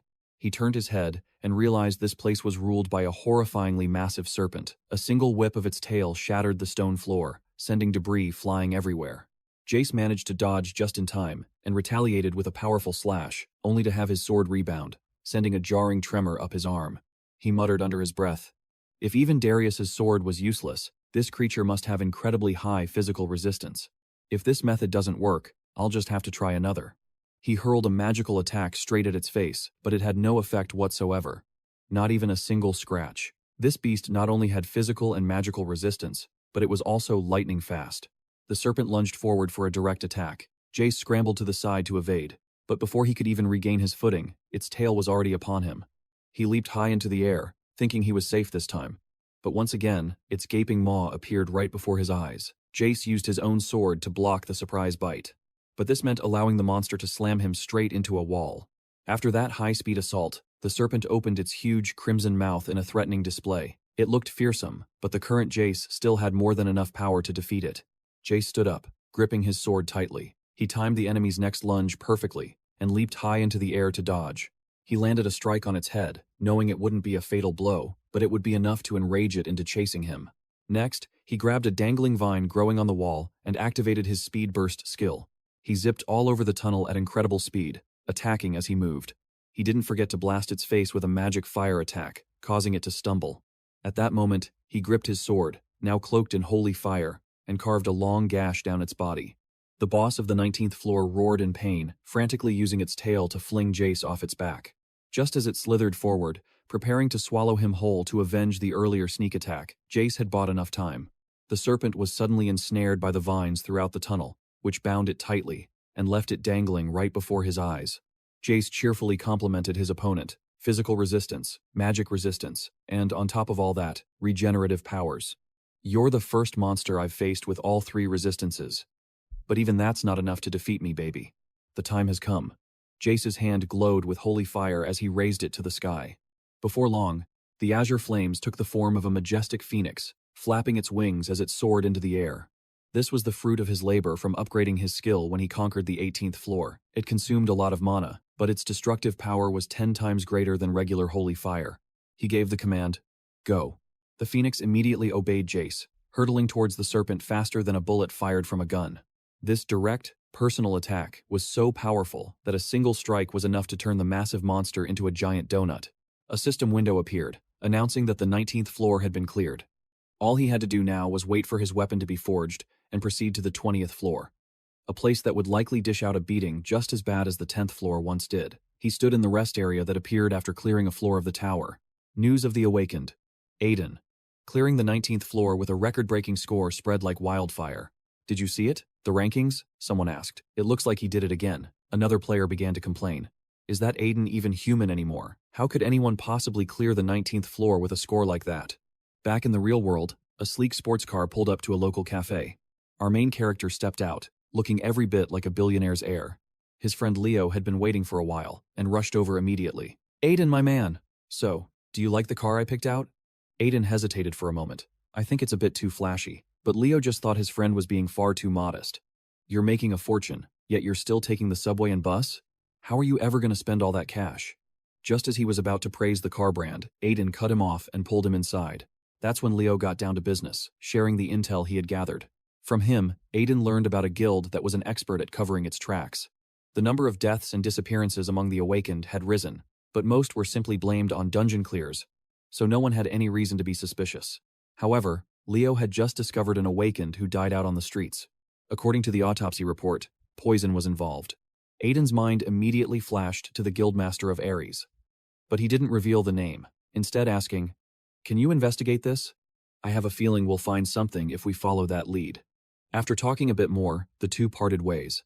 Following his schedule, Aiden headed to Old Man Kai's workshop to pick up his new sword. Unlike in his past life, this sword's design was incredibly plain. To be blunt, it was ugly as sin, but its quality was second to none. He drew the blade he had borrowed from Kai, tossed it into the air, and prepared to test his new weapon. With a single slash, the old sword shattered into 3 pieces. Though it didn't look like Balmung, its sharpness and durability were identical. But that wasn't all. It could also sense his mana, anticipating his every move and target. This proved it was a living sword, a perfect weapon. Kai took a drag from his cigarette and asked him, "Have you thought of a name for it yet?" "It's your blade now. You should be the one to name it." Aiden fell silent for a moment, then decided to call it Graham, another name for Balmung, meaning the dragon-slaying sword. He left the blacksmith's workshop in a hurry, not even staying for a cup of tea. From there, he went straight to the 20th floor of the Tower of Trials. Just like the floors below, the first person he met was the Guardian. The entity seemed to recognize him. Well, look who it is. You're quite the celebrity these days. Are you here for some advice?" Since this was the 20th floor, Aiden generously offered 100,000 points for information. The Guardian froze, dumbfounded, before bursting into a hearty laugh. "You're paying me an amount it takes most people 15 years to save? You really are in a class of your own. But hey, points are points." The Guardian's tone became smooth. "Heed my words, avoid killing if you can, and always be aware of your true objective." 100,000 points for just that tiny scrap of information. Despite his frustration, Aiden knew he couldn't get anything more out of him. The moment he stepped through the gate, he was in freefall, plummeting from the sky toward a cliff face. It's a good thing he's the main character, or he might have died before the trial even began. This floor's mission. Within 1 month, he had to take down the kingdom of Randalum, known as the Iron Fortress. The quest required him to remember he was not their enemy, uncover the castle's dark secret, and above all else, survive. That night, Aiden sat alone in a forest near the city gates, mapping out his approach. He knew the walls were thick and sturdy, and that the guards and mercenaries were all at least C-rank in skill, not just some low-level fodder. After racking his brain, he finally settled on a plan and walked right up to the main gate, simply asking for a place to stay the night. The words had barely left his mouth before the guards began to shout him down. "Are you insane? What kingdom do you belong to? Can't you see we're preparing for war? Get lost before you get hurt." But the time of the great dungeon break was approaching, and Aiden didn't have time for this nonsense. He tried asking nicely, but it seemed they were forcing him to use violence. Aiden launched himself high into the air, leaving a crowd of stunned faces staring up in utter disbelief. With a single slash of his blade, the kingdom's legendary gates shattered into splinters. The thunderous crash sent the entire city into a state of panic. The garrison erupted in chaos. What in the world was that? "The gates are breached. Stop him at all costs." Countless soldiers swarmed towards him, but to Ashton, they were hardly a threat. Not when he had his sword. And this wasn't just any weapon. It was an extension of his will, deciding who to spare and who to strike. Ashton moved through their ranks like a phantom, without taking a single life. After all, a man who can shatter gates with one swing and punch through walls doesn't need to kill fodder. Who would dare challenge him now? The guards were powerless, the archers, utterly useless. With a single leap, Ashton landed atop the fortress wall. From this vantage point, he could see everything. Just then, Commander Maximus appeared, bellowing orders to his men. He demanded to face the intruder himself, but his own soldiers desperately held him back. "No, Commander, you can't," a soldier cried out. "If anything were to happen to you, what would become of our kingdom?" Ashton immediately sized up the situation. This commander was clearly a big deal. His men prioritized his safety over capturing the intruder. They were even willing to defy his direct orders. That's how vital he was to them.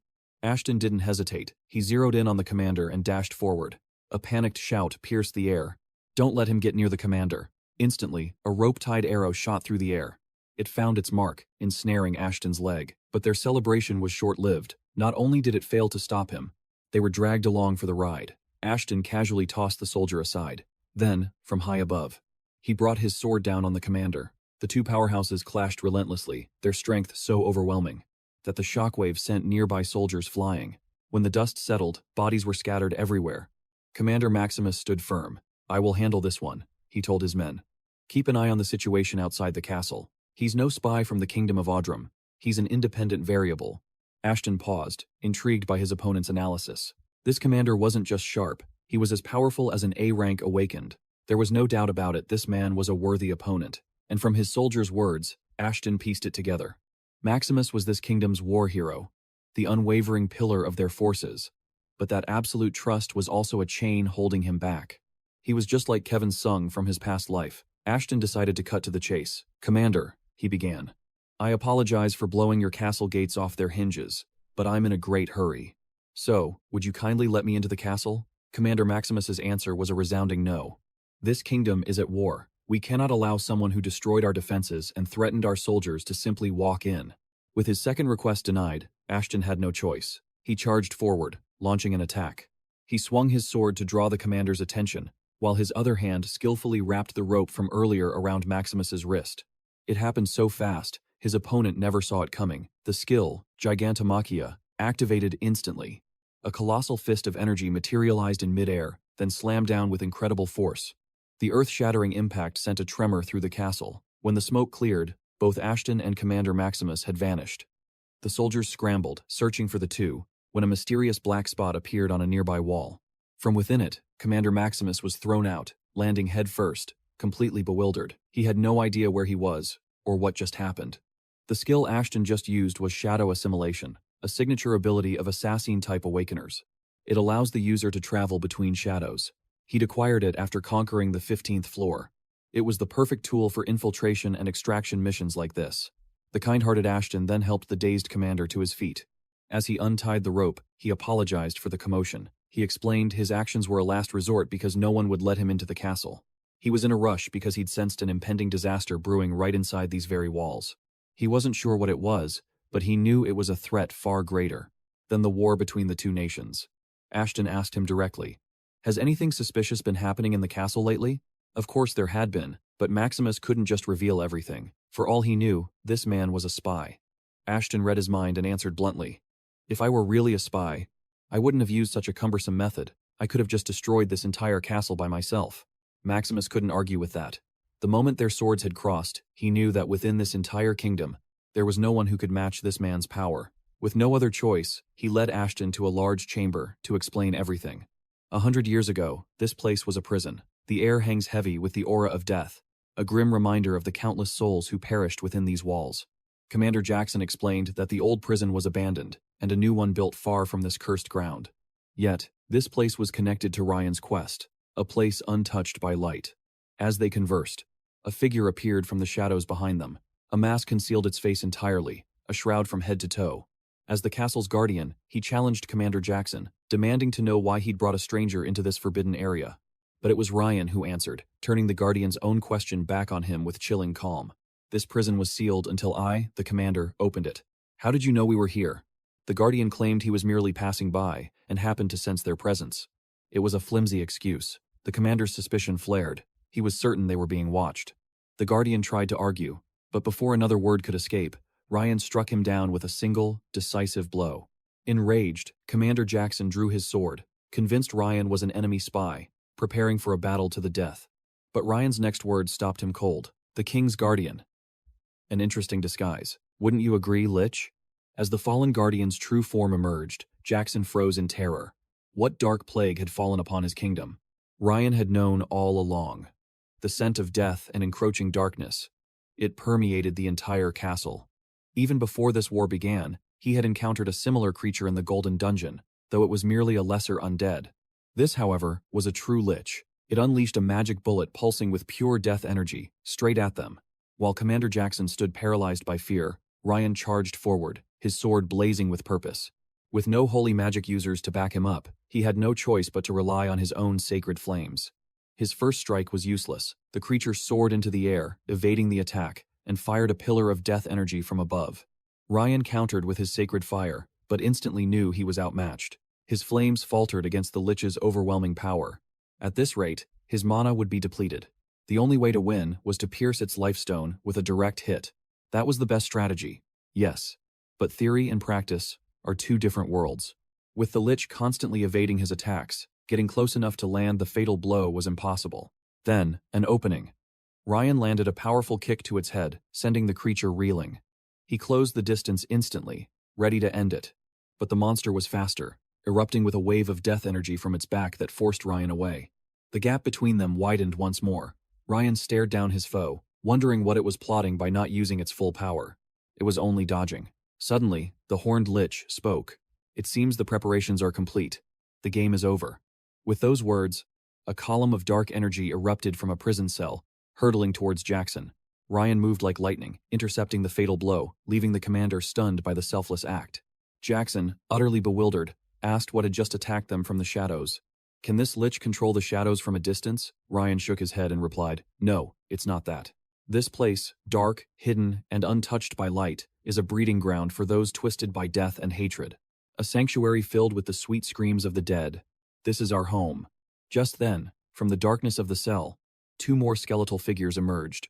A trio of undead abominations now stood before them. Each was unique, yet perfectly horrifying. In that moment, the terrifying truth dawned on Ryan. Thousands of guards in a vast, sealed castle. These liches had infiltrated the highest ranks, posing as the Emperor's own retinue. Their goal could only be one thing: to summon the Lich King by offering the Empire's soldiers as a sacrifice. The lead lich was impressed by his deduction. It said it outright: "Yes, you are correct. While searching for offerings for our king, we found this castle after disposing of its foolish emperor. We used his corpse to impersonate his loyal followers." It also added that this grand ritual was scheduled for next month. "But your unexpected arrival has forced our hand. Once we eliminate you, we will begin the summoning immediately." As it spoke, a cage of death energy materialized around Ryan and Commander Jackson. He knew this as the Guide of Darkness. It was one of the Lich's ultimate skills, a technique designed to crush everything within its confined space. By the time he realized these horned beings were apostles of the Lich King, it was already too late. In his past life, he'd only conquered the 8th floor. Now, facing a 10th floor threat, he was trapped, with no clear path to victory. Shadows began to swallow them whole. In that critical moment, just as death seemed certain, their world suddenly shattered. Not only our hero, but the Lich leading the assault was equally stunned. The dark magic it had summoned was supposed to be unstoppable by any physical or magical attack. And yet, it was broken in a single blow. Commander Maxwell, silent until now, finally spoke. "This may be just a worn-out sword, but I happen to be a holy knight. You assassinated the Emperor and planned to sacrifice his soldiers. For that, I will never forgive you." With that vow, Maxwell charged toward the horde of monsters before him. His goal: to grind them into dust. The enemy leader, seeing the tide turn, commanded the one-horned lich, "Get the undead out of the castle." Just as Commander Maxwell gave chase, the red-robed figure above launched an attack. A pitch-black arrow of death. But with Leo still standing, there was no way he'd let his new ally fall so easily. The Azure Phoenix was instantly summoned. It flew to meet the deathly arrow head-on. Against demonic entities like these, this divine creature was their natural enemy. The Azure Phoenix opened its beak, and with lightning speed, shattered the arrow right before the red-robed lich's eyes. But it didn't stop there. The Phoenix soared towards the enemy, ignoring its terrified screams. After scaring the daylights out of the one above, it swooped down on the one below. The short lich ran for its life, practically losing its pants. It sprinted away, screaming, "Help me! I'm not going to do anything, SOS." At that moment, Leo addressed the hidden Commander Maxwell. "Are you ready?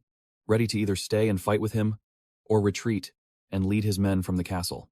Maxwell's expression was a storm of conflict. "I'm not sure if I should leave you here. I already owe you too much. At the very least, I should fight by your side." Leo thought for a moment, then replied, "There isn't much time. Commander Maxwell, you need to make a choice. This castle, or the lives of your soldiers. Which is more important?" Leo knew this place was a lich's nest, and its master was a monster on par with a high-ranking sorcerer. If they stayed in the castle, they would all die, though Maxwell still couldn't fully trust this intruder. He ultimately chose to retreat. Leo recalled the gatekeeper's words, which now made perfect sense. Do what you must do. It was clear there was a division of labor in this battle, a role for him and a role for others. He would entrust the soldiers' safety to Commander Maxwell, while he stayed behind to deal with these skeletons. If this worked, he might gain a powerful ally for the trials ahead. As he spoke, a powerful energy surged through the area.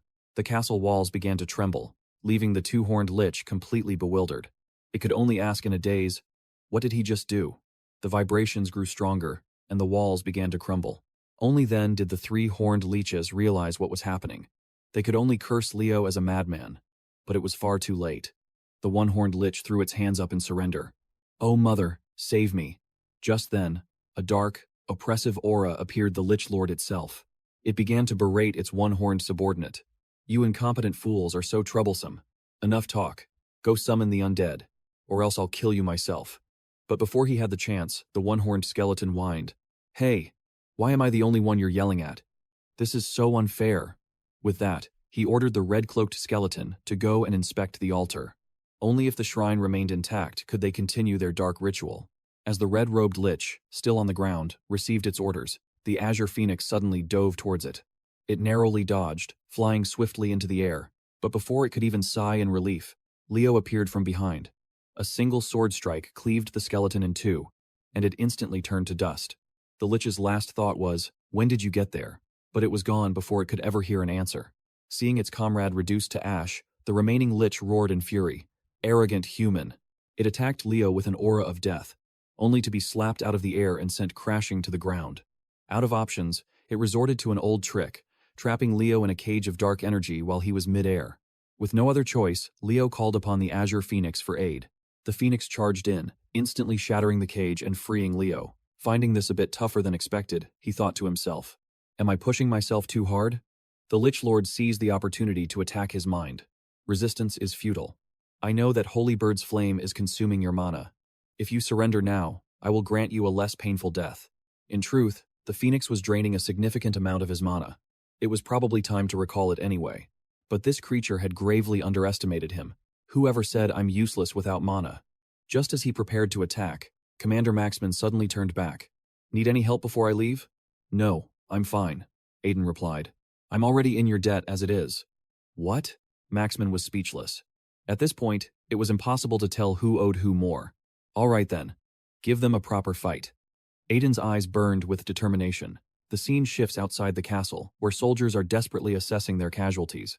They warned each other to watch the enemy's movements, but none of them knew what was happening inside the castle. Suddenly, the one-horned lich appeared. He was given orders to raise the dead and use the opportunity to terrorize the soldiers. But he still couldn't resist complaining about his boss. "That guy talks way too much, but if you don't listen, and he goes crazy, let's just say it's a terrifying sight." A crimson magic then erupted from his hand, spreading out in all directions. A deathly aura began to rise from the ground, as hundreds of corpses started to stir and stand. The eyes of every corpse glowed like twin orbs, brimming with killing intent. The soldiers now understood. He was a necromancer, summoning the undead. But this sight didn't make them cower in fear. They knew that to stop these monsters, they had to destroy the one-horned skull leading them. They immediately charged him as one, but he just cackled with twisted delight. At that moment, Commander Maxman appeared, calling for Luke, his most trusted soldier. Luke's face lit up with relief upon seeing his commander. "Commander Maxman, thank the heavens you're all right." But his anxiety returned. Ever since the gate fell, the castle has been collapsing. Commander Maxman reassured him, "I've already calculated for all of it. The soldiers are close by, so there won't be casualties. However, that's not what's important. Luke, have you repaired the gate? Otherwise, the undead will easily break through." But the situation looked grim. The undead horde outside was relentlessly trying to break down the door. Now, their only option was to block the entrance, no matter the cost. "We have to rebuild the castle. But first, we need to deal with that one-horned bastard." With that, Commander Maxman prepared to handle it himself, telling Luke to stay behind and watch over everyone. But in that moment, their fighting spirit surged. The soldiers refused to let their commander fight alone, volunteering to support him on the front lines. Commander Maxman was stunned. "But what about the undead horde outside?" "Don't you worry, sir. The front line can handle those weaklings. If living men can still fight, then what chance do these bags of bones have against us?" Seeing such fierce determination in his men, Maxman didn't try to stop them. He ordered his soldiers into a defensive formation and to follow his lead. He thought to himself, "I don't need to go all out. I just need to protect them. The rest, I can leave to that young man." And that young man, of course, was Aiden. Back inside, Aiden was locked in a solo battle with the Lich leader. Aiden gripped his sword as a magical blue flame enveloped the blade. His eyes blazed, locking onto the Lich, and then he charged forward. The Lich unleashed a wave of deathly energy. The two magical forces clashed and exploded in all directions, but Aiden's blade sliced right through the Lich's dark magic. He launched himself into the air, preparing to bring his sword down on the Lich's head. Luckily for the Lich, it could fly, allowing it to dodge the attack. But Aiden used the opportunity to close in, landing a vicious strike across its skeletal face. It plummeted from the sky, crashing to the ground as dust and debris flew everywhere. The slash had made the Lich into a scar-faced skull. It clutched its head, groaning weakly. Impossible. It was shocked by Aiden's unexpected power, but it was already too late. Aiden rushed forward, swinging his sword and cutting the lifestone on its forehead in two. The Lich was defeated, but it refused to accept its fate. For 100 years I have grown this powerful. I am the strongest among the apostles. How could I just stand here and let this human kill me? No, I cannot fail in a place like this. Aiden watched him and thought, his lifestone is split in two, but he hasn't vanished. He's definitely not ordinary. But what on earth is he mumbling about? Aiden spoke up. Don't waste your time. Your plan is finished. Incredibly, even at death's door, the Lich still had the strength to talk back. Waste time? Heh heh heh. You're the one wasting time, you foolish human. It isn't just us who wish to resurrect the king.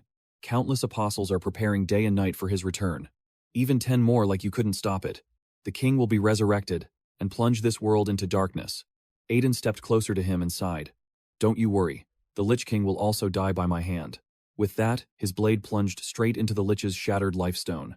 Instantly, it crumbled into dust. In truth, what Aiden said was a fact. In his previous life, the Lich King had shattered the world to invade reality, but in the end, he too was defeated by Aiden's hand. The Liches kept mentioning the Lich King, which meant his resurrection was happening far sooner than expected. Kale realized this was bad. The timeline was accelerating beyond his past life. But first, he had to crush the remaining Lich.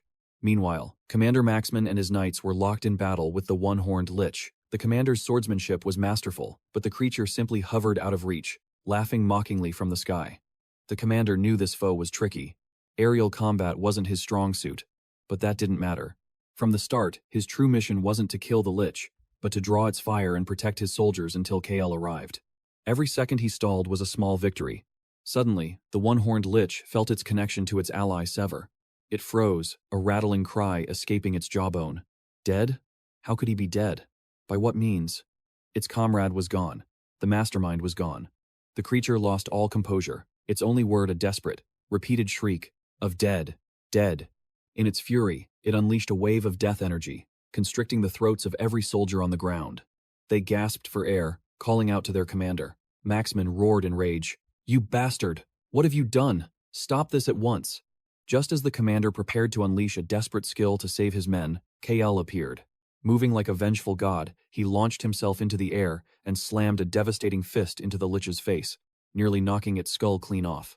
The creature rocketed into a wall with a deafening crash, kicking up a massive cloud of dust. Commander Maxman shouted, "Did you defeat it?" "For now," KL replied, knowing this was only a temporary setback. The situation was dire. Any later, and the soldiers would have had their life force drained, a terrifying skill that absorbs vitality from the living and dead to empower the Lich's core.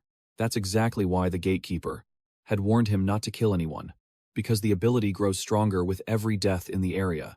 But he never imagined this Lich would be so powerful, even for an apostle of the undead king. And though this was merely a subordinate to the one Kale had just defeated, it seemed to wield an even greater, more sinister power. A circle of pure death energy erupted around the fallen Lich. It began to chant a mantra of hatred. I will not forgive you. I will not forgive you. After dozens of repetitions, its whispers turned into a blood-curdling scream. From its gaping maw, a terrifying staff materialized, topped with an orb of death energy and dripping with fresh, red life force. You have to wonder, where does a skeleton even hide a weapon like that before spitting it out? It turned out the Lich had used the siphoned life force to create a protective barrier around its magic circle. Kale had anticipated something like this, but Commander Maxman could only stare in shock. This Lich was a true master of necromancy. The massive, intricate sigil, now drawn on the floor, was unmistakable, a magic circle designed to absorb the very essence of death. Kale's mind raced. If that Lich used its siphoning skill again, it would be catastrophic. He had to end this, and he had to do it now. He needed to shatter its life stone, But as his magic-infused dagger flew forward, it was instantly deflected by the barrier surrounding the lich. The creature cackled, mocking him as a fool. "You cannot break this. This is a curse I've staked my very existence on. If you want to dispel it, you'll have to kill me." Kale was trapped. He knew he could defeat the lich, but a prolonged fight meant more soldiers would die, feeding the monster even more power.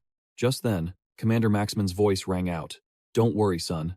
Your job is to defeat that thing.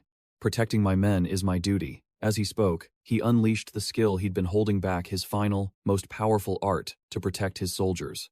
Maxman plunged his sword into the ground. A colossal pillar of blue energy erupted into the sky, then cascaded outwards, blanketing every soldier inside and outside the castle in a holy light. They looked around in amazement. "The crushing energy. It's gone," one shouted. They didn't understand what happened, but they were now standing within the sacred boundary. This powerful skill boosted the morale of every soldier within its range and completely nullified all dark and demonic influences. But this power came at a steep price: the commander's own lifespan. Yet, he didn't hesitate, willing to risk his life to protect his men.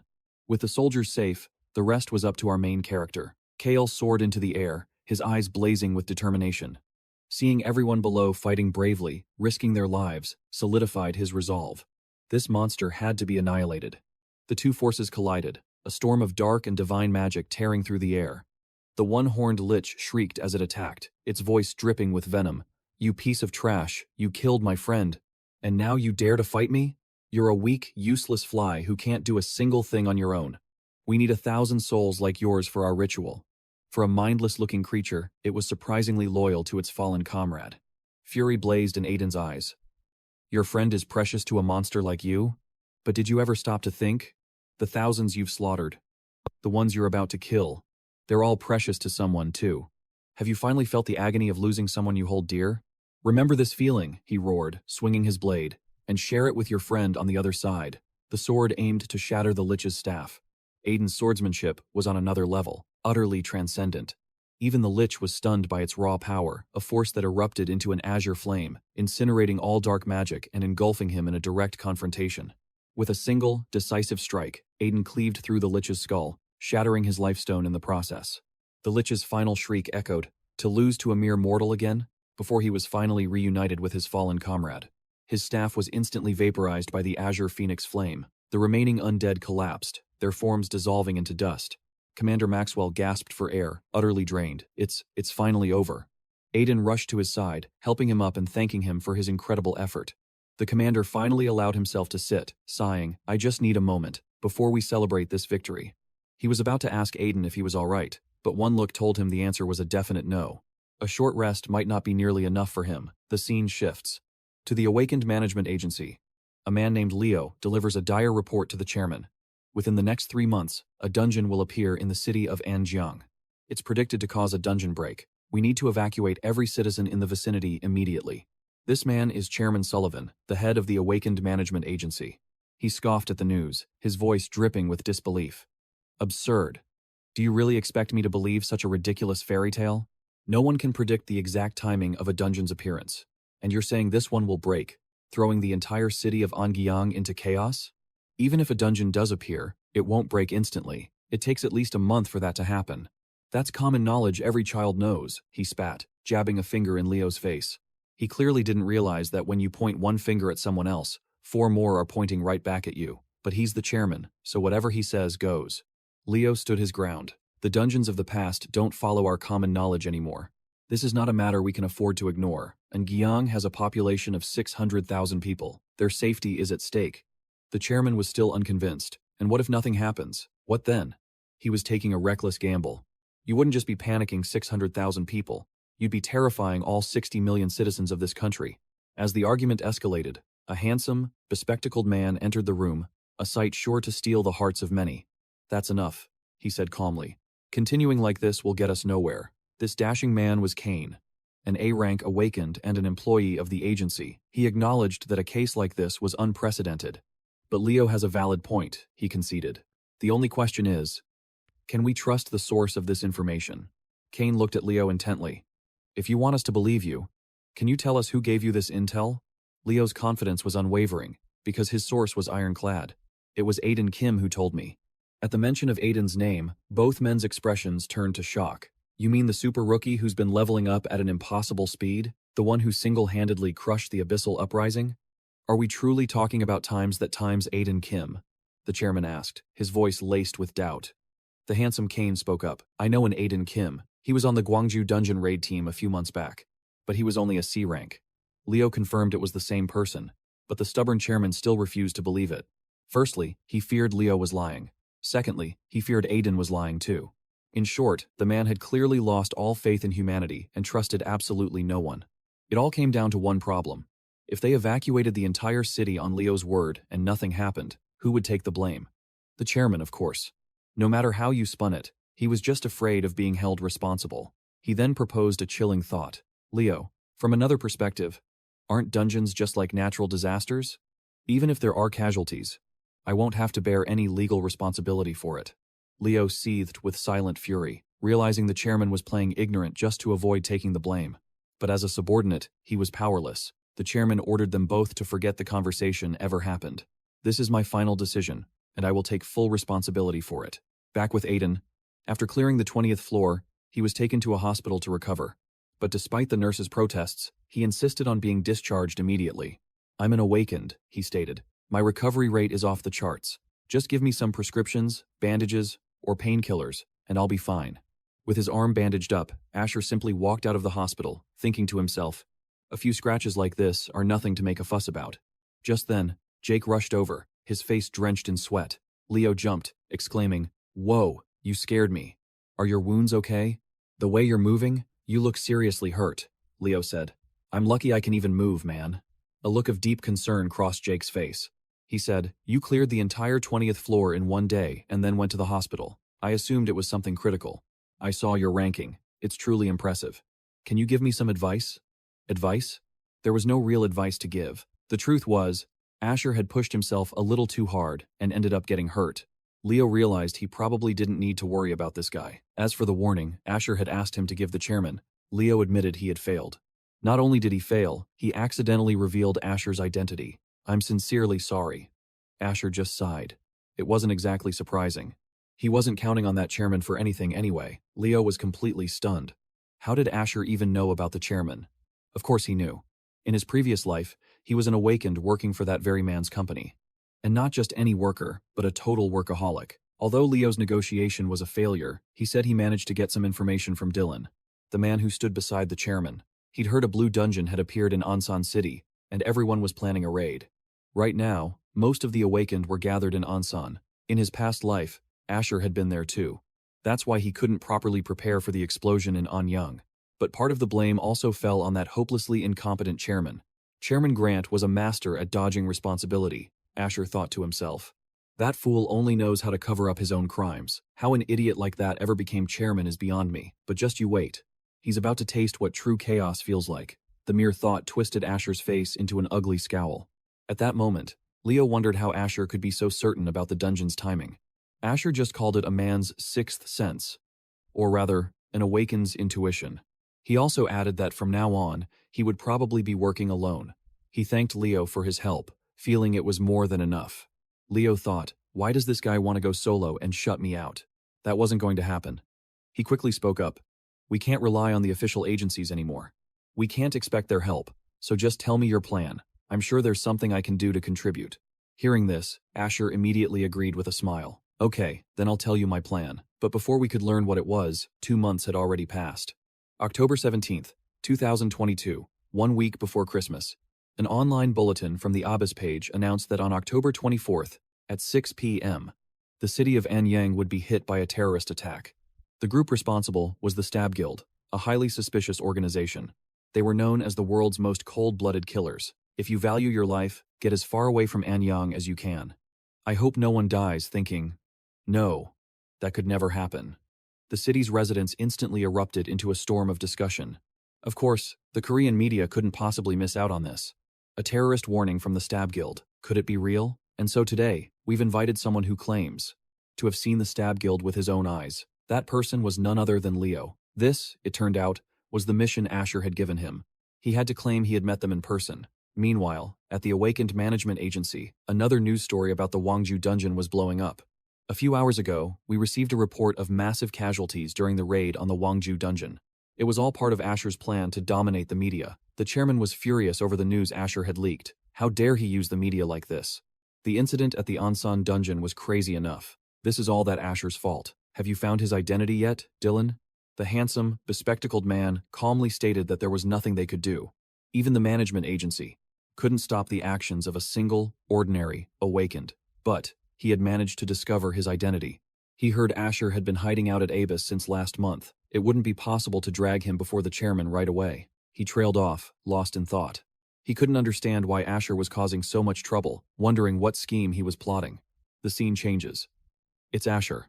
He appears with a muscular physique that would make anyone swoon. After entrusting everything to Leo, he had entered the tower. Asher used all his saved-up points to buy the highest-grade mana catalyst, just one drink of this stuff, and his regenerative energy and health would recover at an explosive rate. When he asked for the highest potential catalyst, the middle-aged shopkeeper, stared in disbelief. He couldn't believe someone on the 21st floor would seek out this potion. It cost at least over 2 million points, but Asher wasn't joking. He spent that 2 million points to buy the elixir. The shopkeeper never imagined someone could rack up that many points and purchase such a priceless item. Back in his modest room, Leo began to drink the potion. A foul, overwhelming stench immediately consumed the small space. He couldn't help but gag. This stuff smells absolutely disgusting. But as he drank it, he felt the potent liquid travel down his throat, hit his stomach, and begin to amplify his mana. A vibrant, violet energy started surging through his entire body. Leo desperately used his own magic to contain the after-effects of the catalyst. It felt like someone else's power was awakening within him. An agonizing pain shot through him. His body felt like it was on fire as the catalyst began to invade his heart and circulate through his very bloodstream. Ethan finally completed his task, his face etched with exhaustion. At that moment, the landlord began pounding on the door, shouting from outside. "Hey, you've been renting this room for a whole month, so why haven't you shown your face? What in the world are you doing in there? If you're going to die, at least pay the rent first." As he spoke, the door swung open and he barged in, only to find Ethan looking perfectly healthy. He was relieved that Ethan hadn't run off, but then his face contorted. An overwhelming aura of mana flooded the room. Ethan had no intention of skipping out on rent. He apologized to the landlord and offered to pay extra. The landlord's jaw dropped when he saw Ethan's powerful new build. He asked how much longer Ethan planned to stay, but 1 month had been enough. His energy was now perfectly restored. It was time for him to leave. As the words left his mouth, Ethan vanished right before the landlord's eyes, leaving only a bag of money behind. Ethan checked the remaining time. Tomorrow was the fateful day. Meanwhile, Director Evans and Jax were in discussion. The two were talking about the news concerning the Crimson Guild. Director Evans was shocked as he read the report, finding it impossible to believe. How could someone openly speak about the Crimson Guild like this? It was a secret criminal organization, even after becoming so powerful. Only a select few awakened even knew of its existence. Jax stared at his phone screen. He continuously read the comments on the post. It seemed many people felt the same way. "What do you think, Jax?" Jax replied. "There's a 50-50 chance this will actually happen. It's plausible, especially with the blue dungeon appearing in Ansan. But is there any reason to go this far?" In fact, Director Evans had already investigated the person spreading information about the guild. A guild that only a few awakened knew about. And he had discovered the person writing those articles was Ethan Kim. He said he would investigate further to find out why this man wanted to bring down the Crimson Guild. He seemed extremely agitated by this. Hearing the name Ethan Kim, Jax suddenly flinched, as if a jolt of electricity had shot through him. It seemed he knew who Ethan Kim was. His face became pensive. Strange. Why would a man who only cares about his own self-interest care about this? So what is his connection to the Crimson Guild? Could it be that the Aries Guild, Director Evans, and the Crimson Guild are all connected somehow? In the past, Jax had met Ethan before. Ethan had even left him a business card, and he said to contact him if he ever needed help, but in his mind, he still couldn't believe that Ethan Kim, who had only reached C rank, was the person from the rumors. At that very moment in Ansan, 3 thug brothers appeared in a small alley. They were probably out to rob someone, but business was slow today, not a single target in sight. The blonde one whined, "This is so boring. Why is Christmas so quiet? There's no one to rob. Everyone is probably at home cuddling with their lovers. They don't have time to wander the streets like us." "That's true," the curly-haired one worried. "The people in this city have probably evacuated. Shouldn't we be running instead of loitering around like this? Ha ha ha ha, you idiot. You actually believe that? Why are you worried about some lying scumbag? It's obviously fake. These guys were truly clueless. Abruptly, a young man in a mask appeared behind them, cutting him off. It's not fake. Hearing this, the three bandit brothers stared with wide eyes. Out of nowhere, a fourth person had appeared. Each of their faces soured as they asked who this masked youth was. They just thought he was some weirdo. Just some guy wearing a mask. Haha. Out for a Christmas stroll? They mocked each other. Our chance has arrived. Let's rob this guy. He looks like a total lunatic. But they had no idea it was Ethan Kim. He grabbed the blonde's collar and lifted him effortlessly into the air. He gently tossed him to the ground. Ethan drew his razor-sharp sword and pointed it toward the blonde. This made them gasp in surprise and fear. Calling him a lunatic was a big mistake, but he was just scaring them a little. I'm not a lunatic. I'm a terrorist. As he finished his sentence, the building behind them erupted in a massive explosion. At this point, the faces of the robbers turned deathly pale as they trembled. They finally realized the level of danger they were in, scattering and screaming for help. Shortly after, the media arrived to report the news. An explosion has occurred in the Byongjom district of Ansan City.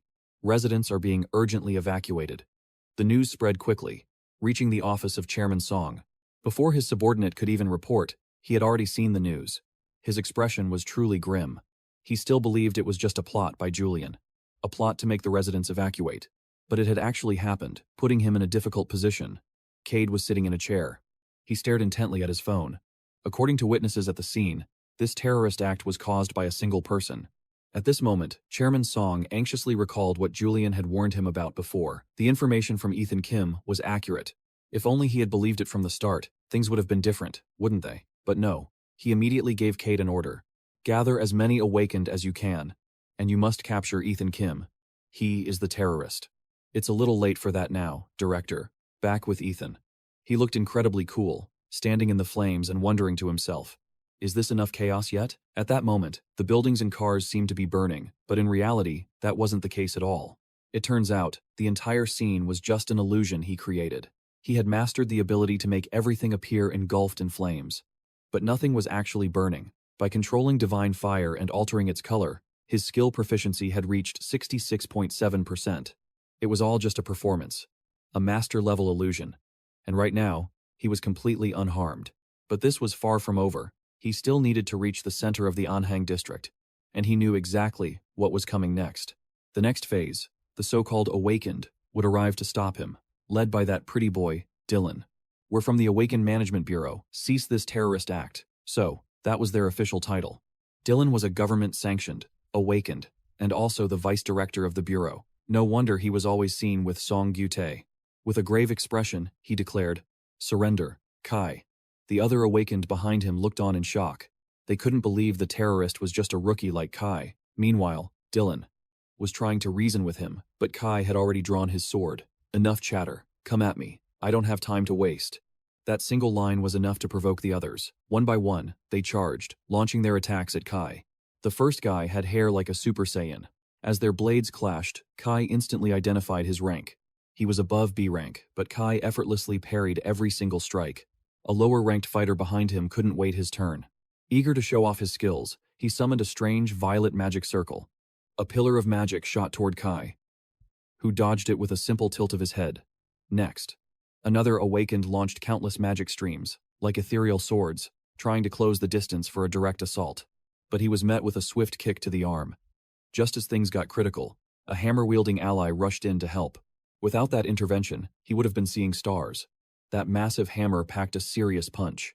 It slammed down with enough force to shatter the ground, kicking up a cloud of dust. But Kai, with his superior agility, had already teleported to safety.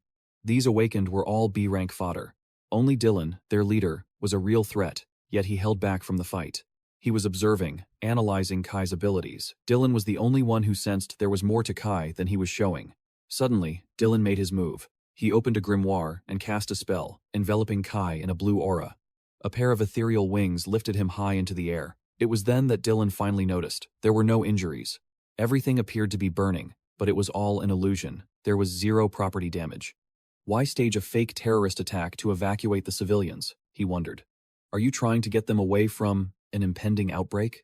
Kai ignored the question, simply taunting Dylan to fight him. In response, Dylan closed his book, and the magic dissipated.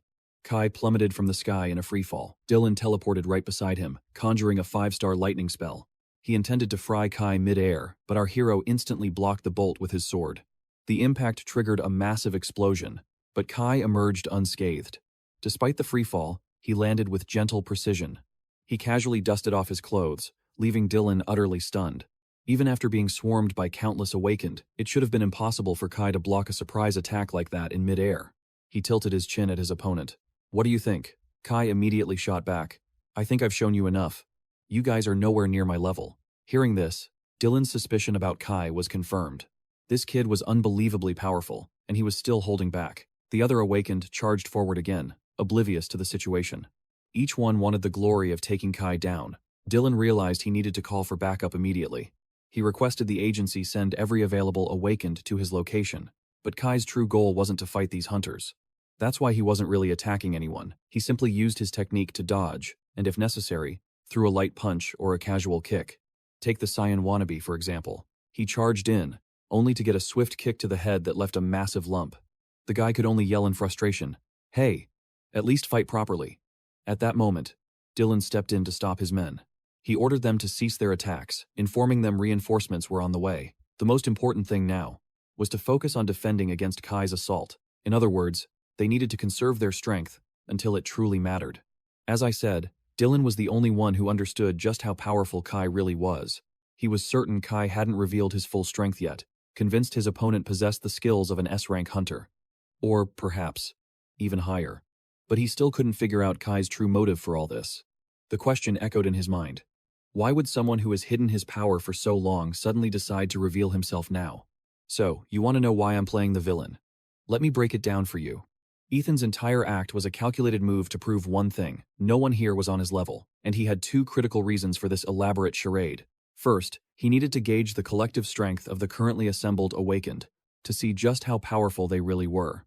Second, he had to force them to call in heavy-hitting reinforcements. If he didn't maintain this terrorist persona, Director Song would never deploy his best assets. That man couldn't care less if a catastrophic event was about to happen. All he cared about was capturing the high-profile fugitive plastered all over the national news. So, the real mission was to stall until more elite awakened arrived. Only then would he have enough allies to face the true disaster head-on. Before long, a voice boomed from above. "We're here to answer your request for support." That's right. The cavalry had finally arrived. Ununiformed, a squad of uniformed figures appeared on the rooftop, their silhouettes glowing against the raging fire. This was the Federal Awakened Unit, handpicked by the management agency, the Special Forces of the Awakened. They were known as A.C.T. Their leader was the S-rank, Captain Park, flanked by his A-rank Vice Captain, Kane, and their elite squad. Their sudden appearance even caught Deputy Director Du and the others by surprise. Ethan smirked. The director must have been furious to unleash a team this powerful. They all looked incredible, especially Captain Park. Hearing his voice, one of the awakened below immediately shouted a question. "Sir Park, are there any openings in A.C.T? Not for you, idiot. A.C.T is made up entirely of A-rank and higher awakened. These guys weren't even close to qualified." Back with Ethan, his eyes locked onto a familiar face. Captain Park was one of the strongest S-rank hunters in existence. More than that, in Ethan's past life as Caden, that man had been his master. Of course, the captain had no idea who Ethan was, looking only slightly surprised that so many awakened were needed for a single terrorist. Deputy Director Do quickly tried to explain. According to the reports, Ethan is registered as a C-rank, but his true skills are S-rank, perhaps even stronger than Captain Park himself. We have too few people who can stand against him, which is why we needed backup. Hearing this, the Vice Captain of A.C.T seethed with anger. "What are you saying, Deputy Director Kim? Don't tell me you've gotten soft from sitting behind a desk for too long. No matter how you look at him, he's just a kid." Before he could finish, the captain cut him off. "Don't underestimate him, Deputy Director Du. I can't tell how strong he is, so I'm not making a move just yet." Exactly. This was a job for his subordinates. The captain himself didn't need to step in. Taking the hint, they immediately leaped down towards Ethan. The Vice Captain, Kane, led the charge. "All I need to do is capture him. Right, Master?" Du looked worriedly at Captain Park. Even if he's your student, he's still only an A-rank member. Can he really fight against Ethan? But the captain was supremely confident in his team. "Don't worry, A.C.T members are a different breed entirely." At that moment, Ethan and Captain Park's eyes met across the battlefield. Ethan got a clearer look at his master's face. He hadn't changed at all, still as handsome as he remembered. I wonder if your teaching skills are still as sharp as they used to be. I'll have to test that for myself, Master. The members of ACT charged forward, their faces etched with killing intent as they rushed Ethan like a hurricane. Moving at the speed of light, they surrounded him, forming a perfect circle. The remaining awakened could only watch and comment. One of them, a loudmouth named Song, scoffed at the display. What kind of stupid skill is that? Actually, you're the stupid one. This was the legendary perfect coordinated assault, a move defined by its flawless synchronization. It may look like they're just running in circles, but they're actually creating an incredible barrier. Multiple distinct attacks all aimed at a single target with terrifying speed, giving Ethan absolutely no room to counterattack. Not only that, but it made it nearly impossible to block each individual's attack. To put it simply, it was a systematic assault, combining support, suppression, and overwhelming force. It could take down any single, overwhelmingly powerful individual. Is that so? Because, from where I'm standing, it looks like Ethan is casually blocking every single one of their attacks. His swordsmanship was simply on another level, and he hadn't even begun to tap into his magical energy. Kane pressed his assault, taunting Ethan as he fought. Hey, Ethan, stop running away like a coward. Show us what you're truly made of. With a roar, Kale lunged forward, thrusting his massive blade directly at Asher. Asher sidestepped the blow, but the attack was merely a feint. Kale's true goal was to throw him off balance. This created an opening for the others, to ensnare him from every direction, a tactic they called the tangled spider's web. Mana-infused chains burst from the ground, binding Asher's body and coiling tightly around his neck. Seizing the moment, Kale unleashed his full power, intending to end it all in one devastating strike. With a deafening boom, smoke and debris filled the air. The chains had been shattered. They believed Kale had claimed victory, but what they saw next was utterly unbelievable. The one now trapped was Kale himself, tangled in his own chains and pinned against his own blade. Everyone on the battlefield stared, their jaws agape in shock. Humiliated, Kale began to curse. Damn it, how in the hell did you pull that off? Doubt began to creep into the minds of the other awakened. Our pincer strategy. Did it fail? Was it flawed from the start? But Asher had anticipated their every move. Though he was trapped, as the vice-captain swung his sword, Asher used the blade's momentum to spin his body, shattering the chains against its sharp edge. Then, he used those same chains to reverse the trap on his foe. The man was frozen solid, completely paralyzed with shock. Do-hyun watched in disbelief, thinking, even for a battle-hardened veteran, pulling off a counter like that in a split second should be impossible. But in his previous life, Asher was all too familiar with this tactic. He'd trained against such strategies until he was sick of them. Reversing the trap was like muscle memory. He now calmly adjusted his cracked mask. The captain finally drew his sword. It seems I was mistaken about you. I should have been the one to handle you from the beginning. Your name is Asher, correct? Youth has certainly granted you a fearsome power. But the captain's voice was tinged with regret. He knew if they'd met under different circumstances, he would have done anything to recruit a talent like Asher. Do-hyun grew anxious, warning his captain. Sir, the other awakened are regrouping. Please be careful not to disrupt the rankings. I will try my best. But them gathering together was exactly what Asher had been waiting for. It was time for the final act. As he stood before the captain, he realized he had waited a very long time for this confrontation. However, this wasn't the right moment. To everyone's surprise, he lowered his sword and raised both hands in surrender. The captain and the other awakened reeled from yet another shock. I surrender. What? What did you just say? What is the meaning of this? The captain demanded. The others began to murmur. He's giving up? After all the power he displayed? Just then, the watch on Asher's wrist chimed.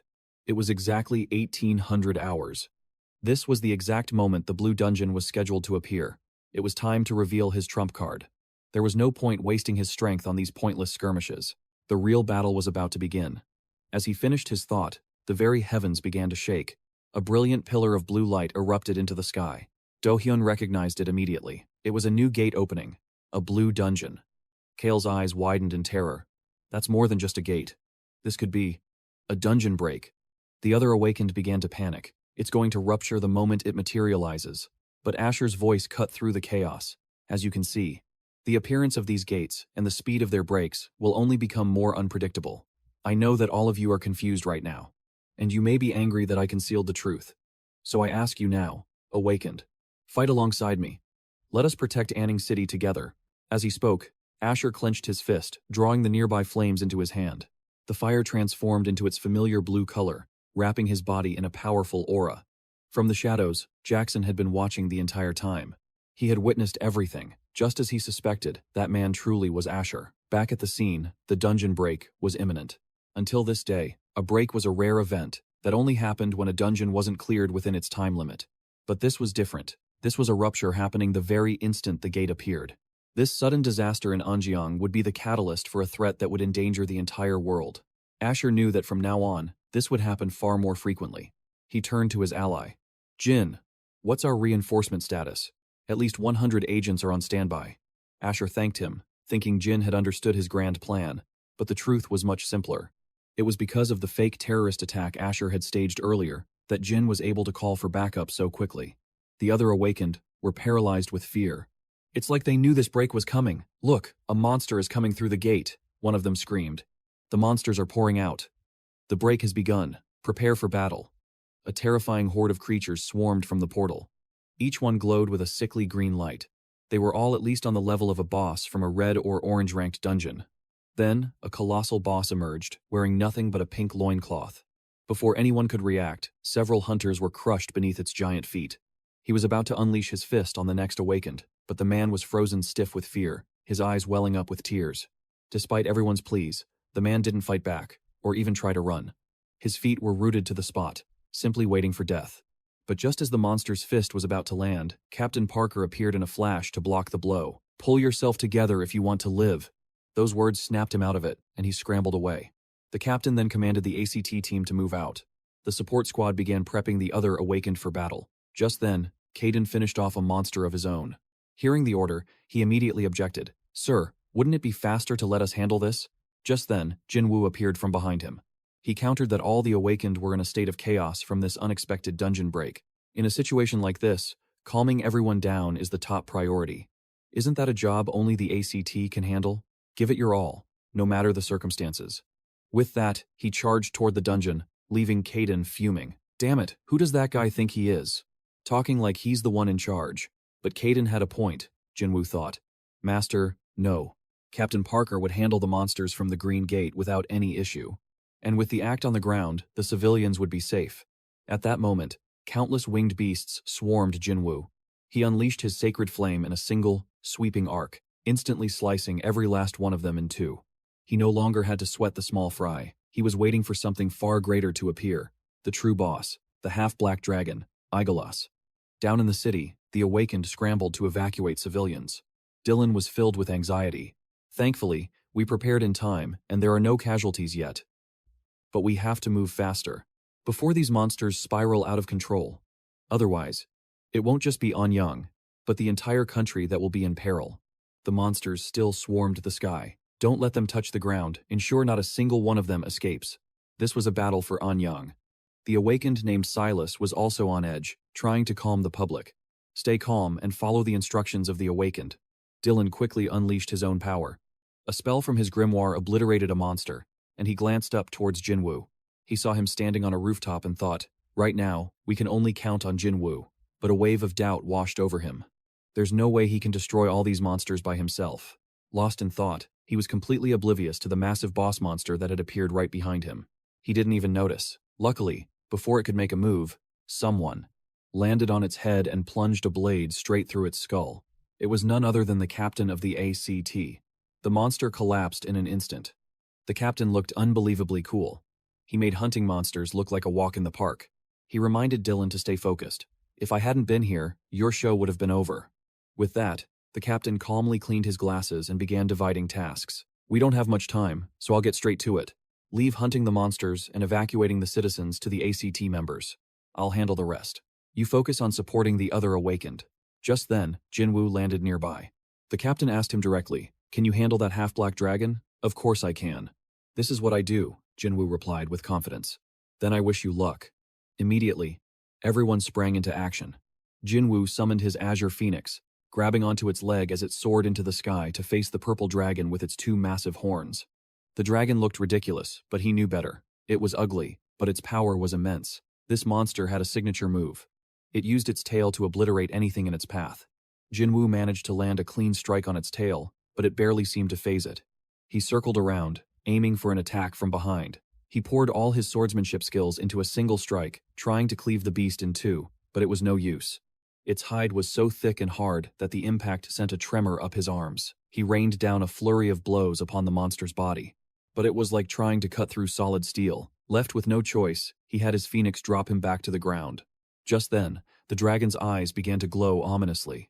It unleashed a devastating torrent of dark magic fire right at Jinwoo.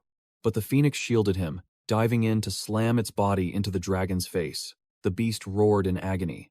It immediately retaliated, whipping its 5-meter-long tail and sending Jinwoo skidding across the ground in a long trench. Miraculously, he was unharmed. Even though this was his second time facing this beast, it was still a brutal fight. He recalled the Anyong explosion from his past life. More than 15,000 people were killed or injured, and that very dragon was responsible for over half of those deaths. Back then, because of the unpredictable dungeon break, there weren't enough awakened nearby to help everyone like there were now. Moreover, he had rushed to the scene immediately after clearing another dungeon, leaving him with absolutely no energy left to fight it. But things were different now. He finally had an opening to destroy this monster. Your firepower is impressive, but if I focus my will, I can slice through anything.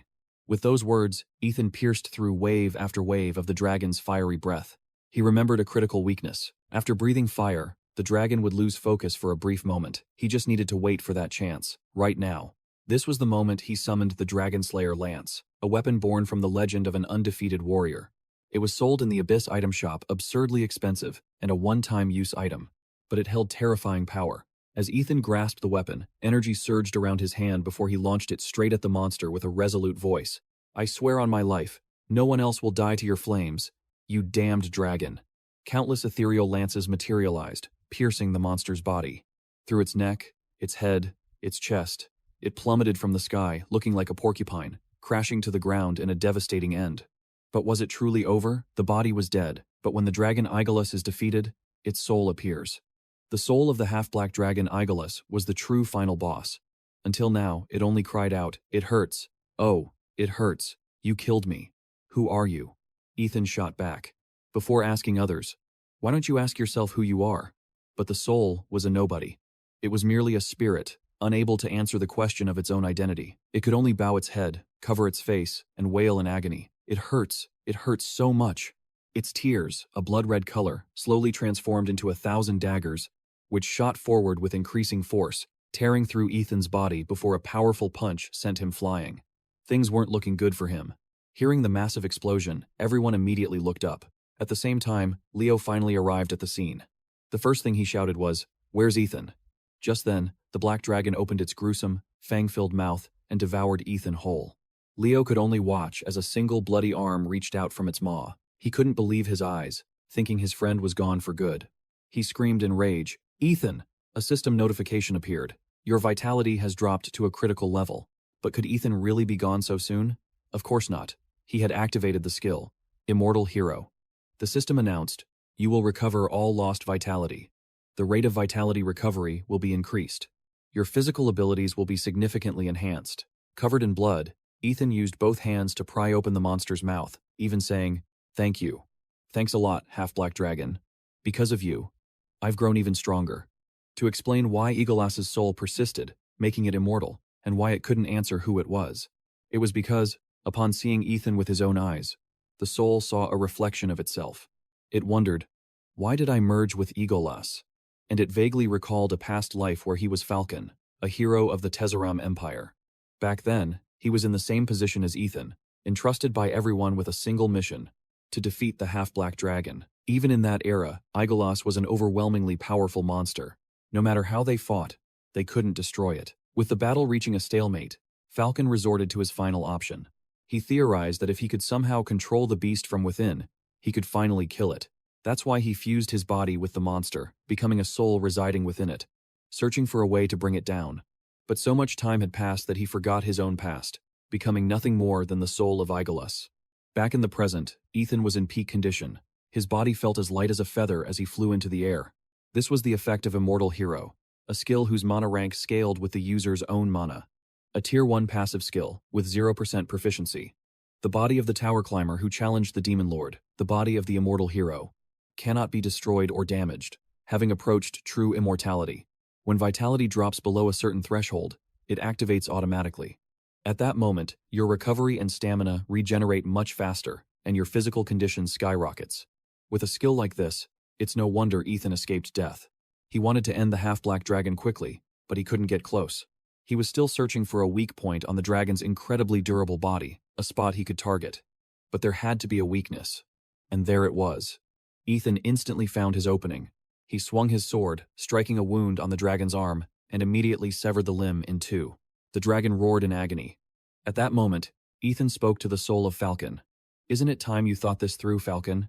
Think of those you saved, and those you couldn't. Do you really think any of them would recognize the man you've become now?" As he spoke, he clashed with the dragon, severing one of its massive arms with a brutal slash. Of course, the beast wouldn't go down quietly, but Falcon's spirit, his thoughts now clear, spoke out. "I fought Iglis, and I could not defeat him. So now, you hero from another world, put an end to this." With those words, he tore open a gaping hole in his own chest. Jin understood in an instant. That was the core, the critical weak point to destroying this half-black dragon. The beast turned to flee, but there was no escape. Jin gripped the Dragon Slayer's spear once more, launching it straight through the soul of Falcon. The colossal dragon plummeted to the earth with a cataclysmic boom, sending clouds of dust into the air. Atop the beast's corpse, Falcon's spirit lingered, as if tied to this world by some unfinished business. Jin landed softly beside him and asked, "Have your memories returned?" Falcon's spirit replied, "Yes. A past I had forgotten, filled with nothing but failure and regret. I am Falcon, a knight of the Tesram Empire. For an eternity, I tried to defeat the half-dragon, Iglis. But because the war dragged on for so long, my kingdom suffered grievous losses. In the end, I used a forbidden magic to seal both myself and that monster in another dimension. But in that endless battle, Iglis's malevolence seeped into my very being, possessing me.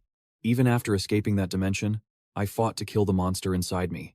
But every time, I ended up killing innocent people instead." Jin listened, then offered what little comfort he could. "After all this time, you're still shackled by that regret? I think instead of dwelling on what's been lost, you should focus on protecting what still remains. If you hadn't fought to protect your country, the death toll would have been far greater." "Touched," Falcon replied. "Are you trying to comfort me? You're terrible at it." Jin looked away, a bit embarrassed, admitting he wasn't good at these things. Falcon continued, "But you're right. It would be a lie to say, I feel no regret. But if I could go back in time, I would still make the same choice." Hearing this, Jin was suddenly reminded of his past life as Kalen, when he too fought with everything he had to save the world. But in the end, a monstrous fiend with the head of a bull ended it all, extinguishing the last embers of humanity with a single, final blow. But even then, he had given it his all, hadn't he? At that moment, Falcon summoned a legendary item, offering it to Jin, a token of gratitude, for helping him end this long, agonizing battle. It was the finest set of armor ever forged by the Tesram Empire, for Falcon himself, the very armor he was meant to wear on his quest to defeat Iglis. When a legendary drop falls into your lap, you don't hesitate. Jin accepted it and said, "Thank you." Just then, the system chimed in. "You have acquired a new item, Falcon's celestial armor." Falcon then spoke his final words, "I must thank you one last time. This battle, it was far too long. Now, I can finally rest." With that, Falcon's body and the half-black dragon began to fracture, dissolving into particles of light. Jin bowed his head to the hero of Tesram. "Rest in peace." As the sun's rays finally broke through, illuminating the city again, he let out a sigh of relief. Just then, Jake and Dylan came sprinting over in a panic. Jake arrived, frantically looking Jin up and down. "Are you okay?" Jin replied. "See for yourself. I'm fine. That monster was stronger than I thought. Though, I honestly thought I was a goner. Haha." Jake practically screamed in his face. "Haha, are you crazy? That thing was terrifyingly strong. You were a hair's breadth away from not making it back at all." Dylan, after checking on Jin, suddenly bowed a full 90 degrees. "The director might not approve of this, but I offer you my sincerest apologies and gratitude. On behalf of the entire company." Jin insisted it wasn't necessary, saying he was just happy that nobody got hurt. Seeing everyone safe and sound eased all of his worries. It's just, he was a little tired. As he said that, his body suddenly swayed, and he collapsed backward. Jake caught him in a panic. "Jin, where are you hurt?" Only Dylan knew the truth. He's not hurt. He's just asleep. He must have been completely exhausted. Thankfully, there were no serious injuries. But after the dust settled from this event, a colossal storm would begin to brew, with the young man named Jin at its very center. But the hero at the eye of that storm was currently sleeping very, very soundly. And just as predicted, the media had exploded. Every station was running non-stop coverage of the dungeon break that occurred in Anyong. Thankfully, all civilians had been evacuated. Experts were now fiercely debating the unprecedented incident. In a disaster-prone area like Anyong, terrorism from extremist guilds was always a predictable threat. However, all the talk was now centered on the awakened named Jin, who had single-handedly resolved the crisis 3 days after the event took place. Jin's eyes fluttered open in a hospital room. He'd been asleep for 3 straight days. As he came to, he couldn't even remember when he had passed out. He told himself it was just the exhaustion from the battle. As his senses returned, he spotted a fruit basket on the table with a letter. It was a thoughtful gift from Jacob Lee. "I dropped by to see you, but you were still out cold, so I had to leave this note instead. I think we need to regroup, because the entire world is buzzing about what happened. So I've already handled the storm of annoying calls for you. I apologize for acting without your permission, but I trust you'll understand. You saved so many lives. So, you must be incredibly drained right now. So don't think about anything, and just get some proper rest. I figured you'd be hungry when you woke up, so I prepared some fruit for you." Leo picked up an apple, feeling a surge of gratitude. No wonder his phone had been completely silent. Jacob had shielded him from all of it. But for some reason, he didn't feel hungry. He just held the apple, tossing it up and down as he thought about clearing the Gwangju dungeon. And now, the dungeon break in Anyong. I've actually made a real difference this time, a world away from my past life. But there's still so much more to do. I can't let my guard down for a second. I need to figure out my next move. The life of a main character, he thought, just fighting, resting, and preparing for the next stage. Lost in thought, he heard a knock on the door. "Who is it?" The door opened, and a single foot stepped inside. Leo's eyes widened in surprise. It was Damien Choi, looking as handsome as ever, except for the bandages wrapped around his head, making him look like he'd lost an eye. Leo immediately asked, "What brings you here to visit me? What happened to your face?" Before he could finish, Damien cut him off, slamming his hand on the table. With a tense expression, he said, "I have something to ask you. What do you think about joining our guild?" So it was just a recruitment offer. Did he really need to be so intense? Damien was trying his best to persuade Leo to join his guild. Thinking it over, it wasn't a bad deal. "You're undoubtedly getting calls from countless guilds and the association, but if you join us, I guarantee no one will ever bother you again. All you have to do is join our guild." Before Damien could continue, Leo knew something was definitely wrong. He replied to Damien, "You know this situation is pretty awkward, right? Before trying to convince me to join your guild, you should probably explain what's really going on. There's a problem, isn't there?" That's right. There had to be a reason for Damien to act this way. And that wound on his face, it wasn't from some random accident. Before coming to see Leo, something had happened at the Aries guild. Master Kang had gathered all the awakeners in his guild, reminding them of the upcoming evaluation to become a major guild. This test was critical for their future. While becoming a major guild had many benefits, the most important was the massive increase in financial support.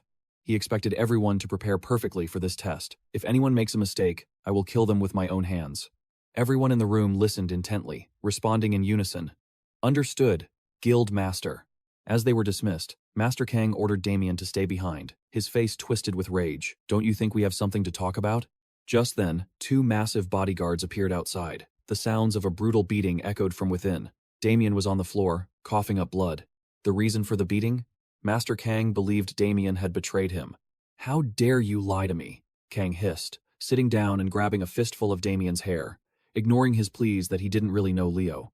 "You don't know him? You saw him at the bottom of the abyss. You even took the rank placement exams together, and you're telling me you don't know him? Are you saying you didn't know that was Leo Kim?" With another word, he struck Damien again. He simply crumbled to the floor, not even trying to fight back. Kang's goal was simple. He wanted Damien to recruit Leo. With a powerhouse like Leo on their side, they could easily pass the promotion test. But Damien didn't want to do it. He weakly protested. "How am I supposed to bring him here? I've only met him on a few occasions. I've never contacted him directly, and I can't force him to come. You know how strong he is." Master Kang just lit a cigarette, laughed coldly, and stepped closer to him. "I don't care how you do it. If I tell you to bring him here, you bring him here. If you can't, then I guess Yuna will have to be taught a lesson." At the mention of Yuna, Damien's eyes flashed with rage as he glared at Master Kang, but the guildmaster simply flicked his burning cigarette, grinding it into Damien's forehead. "And one final warning. Before the ranking exams begin, bring me Kyle. This is your last chance." Meanwhile, back at Hex's place, His girlfriend was carefully tending to his fresh wounds. This was Yuna, the very woman Director Kang had mentioned. "Does it hurt?" she asked, her voice laced with worry. "It's nothing, I was just a little startled," he replied. But she knew. She knew this was all Director Kang's doing.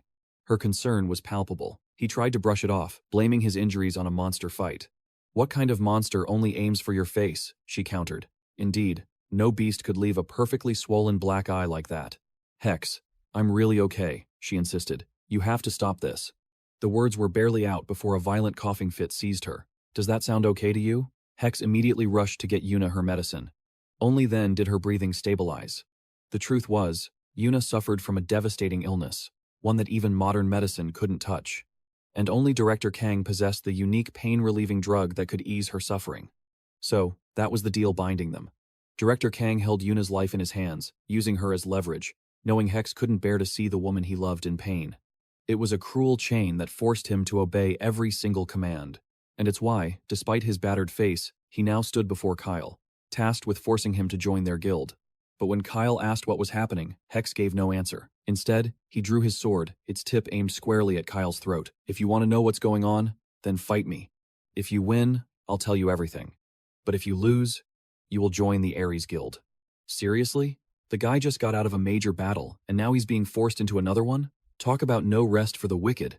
In my past life, Hex was a legend, the youngest A-rank awakened in the entire country, a star member of the elite Aries guild. They called him a genius. But, on the eve of his S-rank exam, he slaughtered every last member of Aries. Even though I met him a few times in my previous life as Kevin, I tried to warn him, but the Hex from back then was a completely different person. "You want me to save the world?" he'd sneered. "Don't be a fool. Why should I waste my precious time for anyone else?" But the Hex of this timeline is different. He's a good person, kind. When he met Kyle outside the company, it looked like he was struggling to say something. He desperately tried to ignore Kyle in front of Director Kang. And back in Anyong, he fought to protect innocent people. So why was this version of Hex forcing Kyle into a battle? Back in the hospital room, Hex didn't even wait for an answer. He took Kyle's silence as acceptance and launched a vicious attack right there. Kyle barely managed to dodge the strike. He couldn't understand it. Why was Hex forcing this fight while he was still recovering? "The Hex I know isn't this kind of man." Kyle's eyes hardened. "If you won't tell me your reason, then I'll just have to beat it out of you." With that, the two clashed. Their power shook the entire hospital to its foundations. Down below, doctors and nurses panicked, thinking it was an earthquake. A nurse sprinted down the stairs, frantically shouting to her colleague, "We have a huge problem. There are awakened fighting on the upper floor."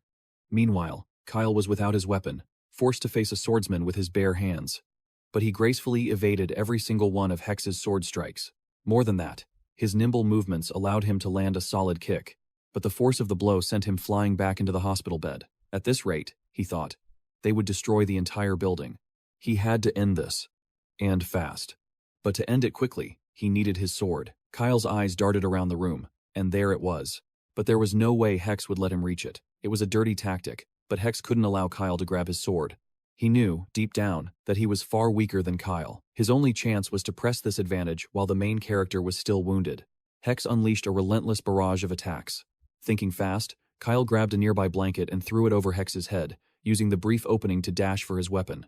Hex retaliated instantly, unleashing a devastating strike. The terrifying power shattered the glass doors, blasting Kyle and debris out into the hallway. Kyle managed to avoid a direct hit, but the pressure from the attack was astounding. This version of Hex was unbelievably strong. Just then, his eyes landed on a fruit knife on a nearby cart. He snatched it up. It wasn't a sword, but it would have to do for now. To avoid endangering any innocent people, Kyle decided to take the fight elsewhere. He baited Hex towards the rooftop, using his sacred fire to propel himself upwards. Hex understood the intent and immediately followed. Truth be told, if Kyle were at 100%, he could easily defeat Hex with his bare hands. But he still hadn't fully recovered from the grueling battle in Anyong, which made a weapon essential.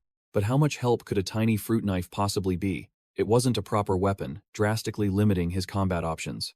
Without his sword, there would be no magical resonance to amplify his power. But Aiden remained confident in his mastery over magic. Whatever attack Hex threw, Aiden countered with ease. He seized Hex's wrist, unleashing 2 devastating slashes with his kitchen knife. Hex cried out in agony, "Damn it!" Fueled by rage, he unleashed the terrifying power of the yellow moon, crashing it down upon Aiden. A blinding flash of magic erupted from the rooftop. Police and firefighters, alerted to the chaos, quickly surrounded the building below. The rooftop was now scarred with a massive crack from Hex's assault. But as the destructive energy neared Aiden, he deflected it with his own magic, splitting the attack in two and leaving him completely unharmed. Only then did Hex finally stop.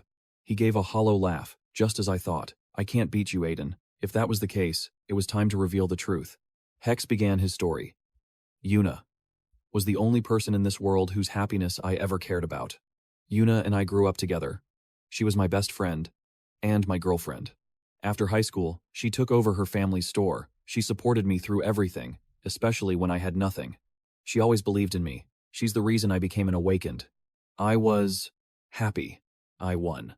But one day, I found her at the shop, coughing up blood violently. Just as I wondered who could do this, Director Kang appeared.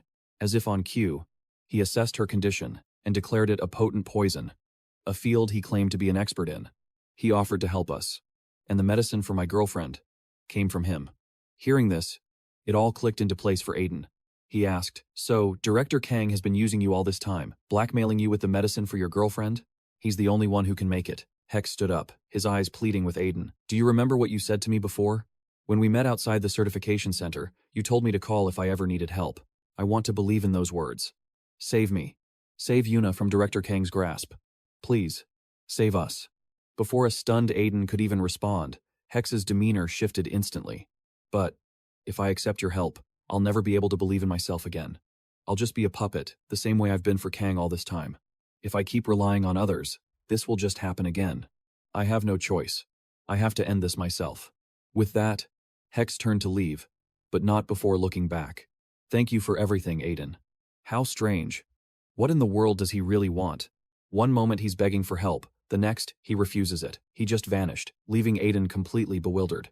Meanwhile, at a newspaper office, Julian was buying intel from a man in glasses. It seemed to be crucial information about the Aries Guild. Julian questioned its authenticity. The informant scoffed. "I sell information for a living. Why would I lie to you? This is top secret. I'm only saying this once. Be careful, and whatever you do, leave me out of it." Just then, Julian's phone rang. It was Aiden. He bid the informant farewell and took the call, as Aiden filled him in on what happened at the hospital. Julian was worried, but Aiden assured him he was fine, completely unharmed. The police were now hunting for Hex's location. Aiden also wanted Julian's advice on how to handle the situation. After explaining the whole story, Julian was shocked. So that's what's been happening to Hex Choi. Perfect timing. Julian had his own intel to share about the Aries Guild. Back at the Aries Guild headquarters, Director Kang sat with his feet on the desk, casually reading a paper. Suddenly, the door swung open. Annoyed, he grumbled, "Don't you know how to knock?" But then he saw who it was. "Hex, what are you doing here?" He then noticed Hex was covered in blood, his sword dripping crimson. His face was an icy mask as he asked, "Guildmaster, I have a question for you. If an awakened uses their ability on someone, and then that awakened dies, does the ability's effect disappear?" So this was his plan, his way of ending it all.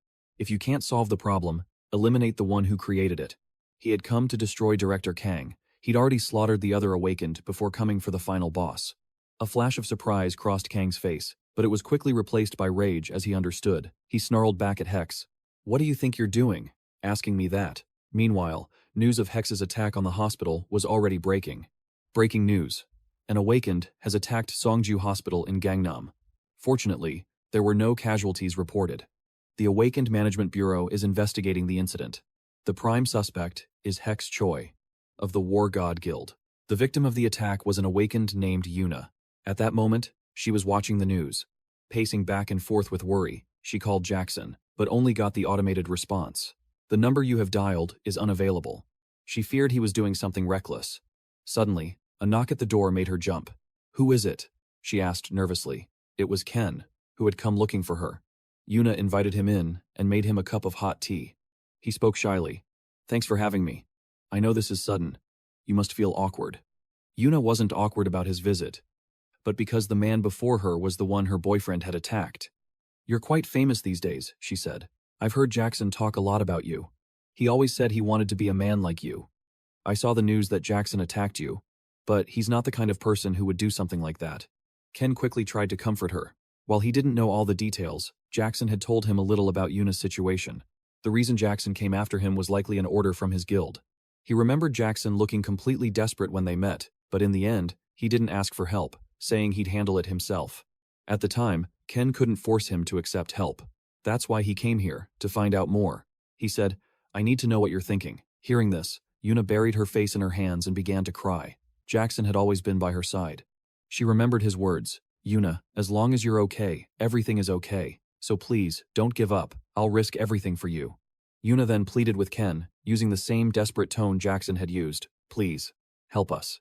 I've never once been able to fight alongside him. So please, don't let Jackson fight alone." That was all Ken needed to hear. He had wanted to help Jackson from the start, but the boy was too proud. Now, he had a real reason to intervene. Meanwhile, Jackson was being utterly decimated by Donovan. Honestly, against a monster like him, Jackson stood no chance. He was already heavily injured, so a single kick from Donovan sent blood spraying from his mouth. A green-tinged poison coursed through Jackson's body, forcing him to his knees. The man laughed mockingly. "Oh, Jackson, Jackson. I took pity on you. I truly did. But of all the choices you could have made, this was by far the worst. Did you really think you could beat me just because you got a little stronger?" All Jackson could feel was excruciating pain. His body refused to obey his commands, feeling like 1,000 needles were piercing him from within. Seeing this, Donovan grew even more smug. "Do you see the gap between us now? I don't even need to lift a finger to end you." "Shut up, Donovan," Jackson seethed. To be honest, he already knew. Yuna's illness, was Donovan's doing. There was no coincidence, no salvation. "You set this whole thing up to force me into your guild, you bastard." And now, the villain was using the same trick again, forcing him to recruit Ken. Rage and self-loathing boiled inside Jackson. He had known the truth for a long time, but he was too weak to do anything about it. Donovan put on a mask of false sympathy. He recalled Donovan's words. "Well, you guessed it. I almost forgot about that little girl." Donovan's casual cruelty solidified Jackson's resolve. He had to destroy this man, no matter the cost. He steeled himself. "Calm down. The old Choi Jackson is gone. Today, I'm taking you down with me."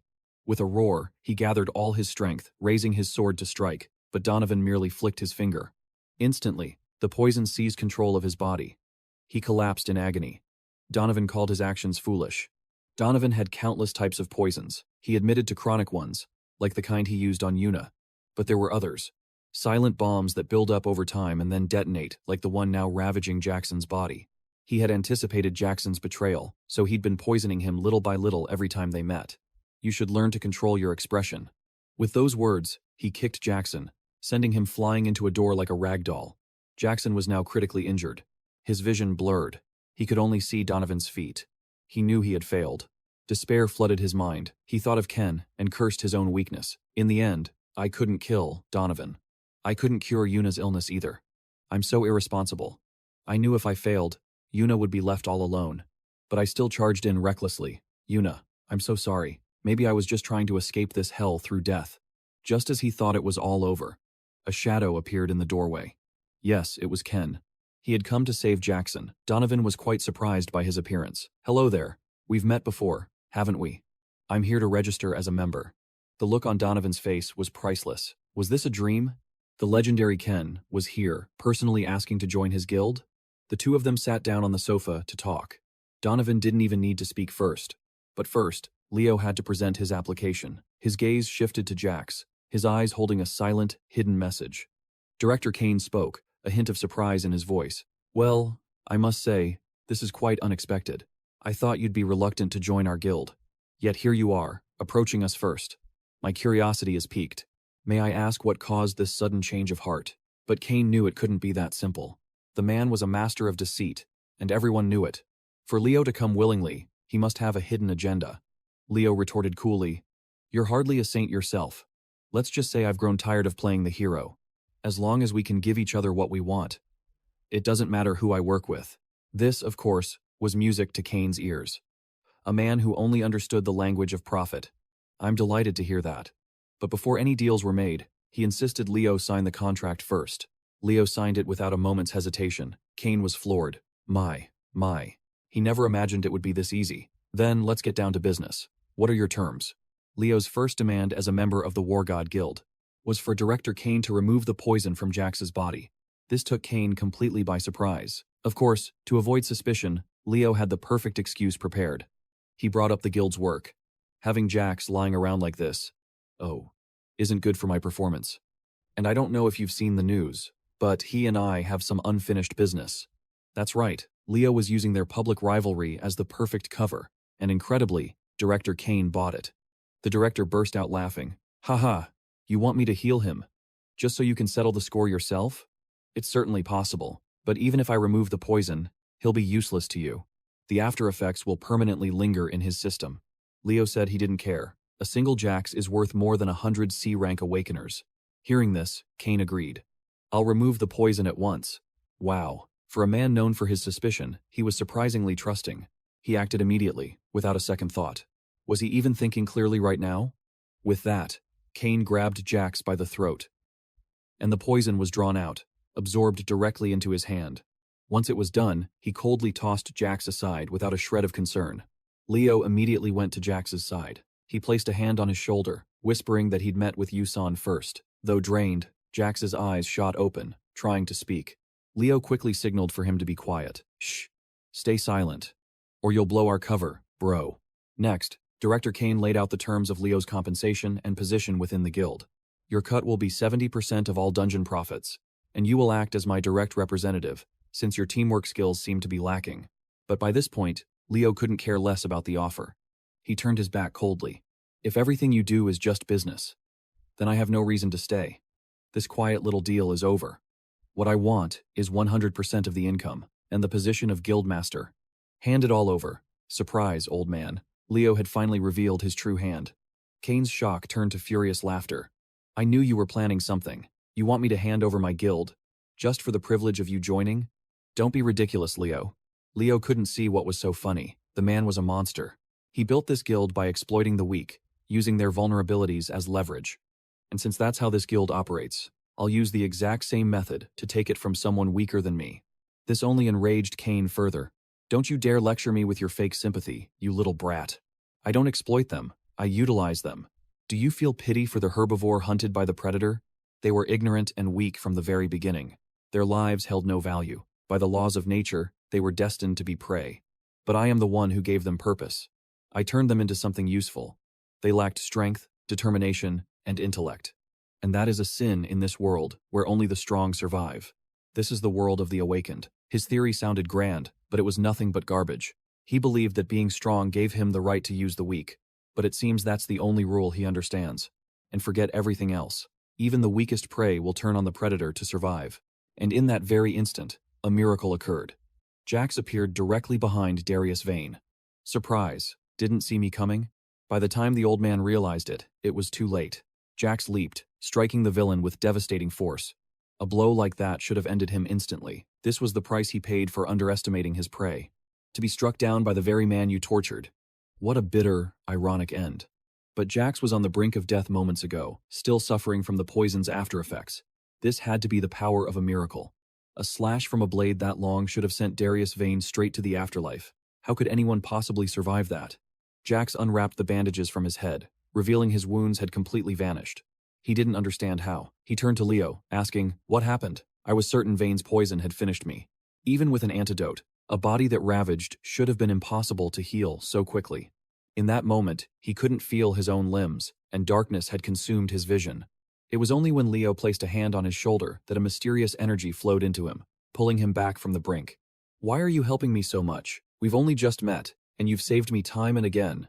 But this wasn't the time for heartfelt conversation. Because Leo knew. Darius Vane wasn't finished yet. The villain rose like a living corpse, laughing maniacally. A sneak attack? I'll enjoy teaching you your place, Jax. I've been waiting for this. The reason he survived was a hidden ace up his sleeve, a healing skill, a tier 2 magic. Skill, hemostasis, level 9. Mastery, 55%. It heals external wounds, with its speed increasing based on user mastery. Even Leo was surprised. He never expected Vane to possess a healing ability. With backup, Jax's confidence surged. Shut your mouth, Darius Vane. I'd love nothing more than to end you right now. You have no chance against the two of us. Not against me and Leo Kim. If you surrender now, I'll give you the chance to repent in a cell. Hearing this, Darius Vane laughed like a complete lunatic. Are you mocking me? Then, a sinister green energy began to radiate from his body.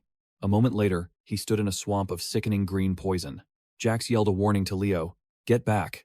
They leaped onto a nearby table to escape the spreading ooze. Leo, ever calm, asked, What is this power? It's Vayne's ultimate skill. Skill, Azure Poison Field. Tier, 4. Level, 5. Mastery, 55%. It creates a wide area covered in lethal poison. The skill's range and the poison's damage increase based on its magic tier. He can blanket an entire battlefield in lethal toxin. A devastating area of effectability. Darius Vayne then turned his gaze to Leo. Hey, Leo Kim. You think I built this guild by preying on the weak? I suppose, on some level, you're right. But you know what else is true? The power to do so is the ultimate privilege of the strong. As he spoke, his face twisted into a demonic snarl, and he commanded the poison to surge towards them. It was clear he could manipulate the toxic pool at will. Undeterred, Jax charged forward to attack.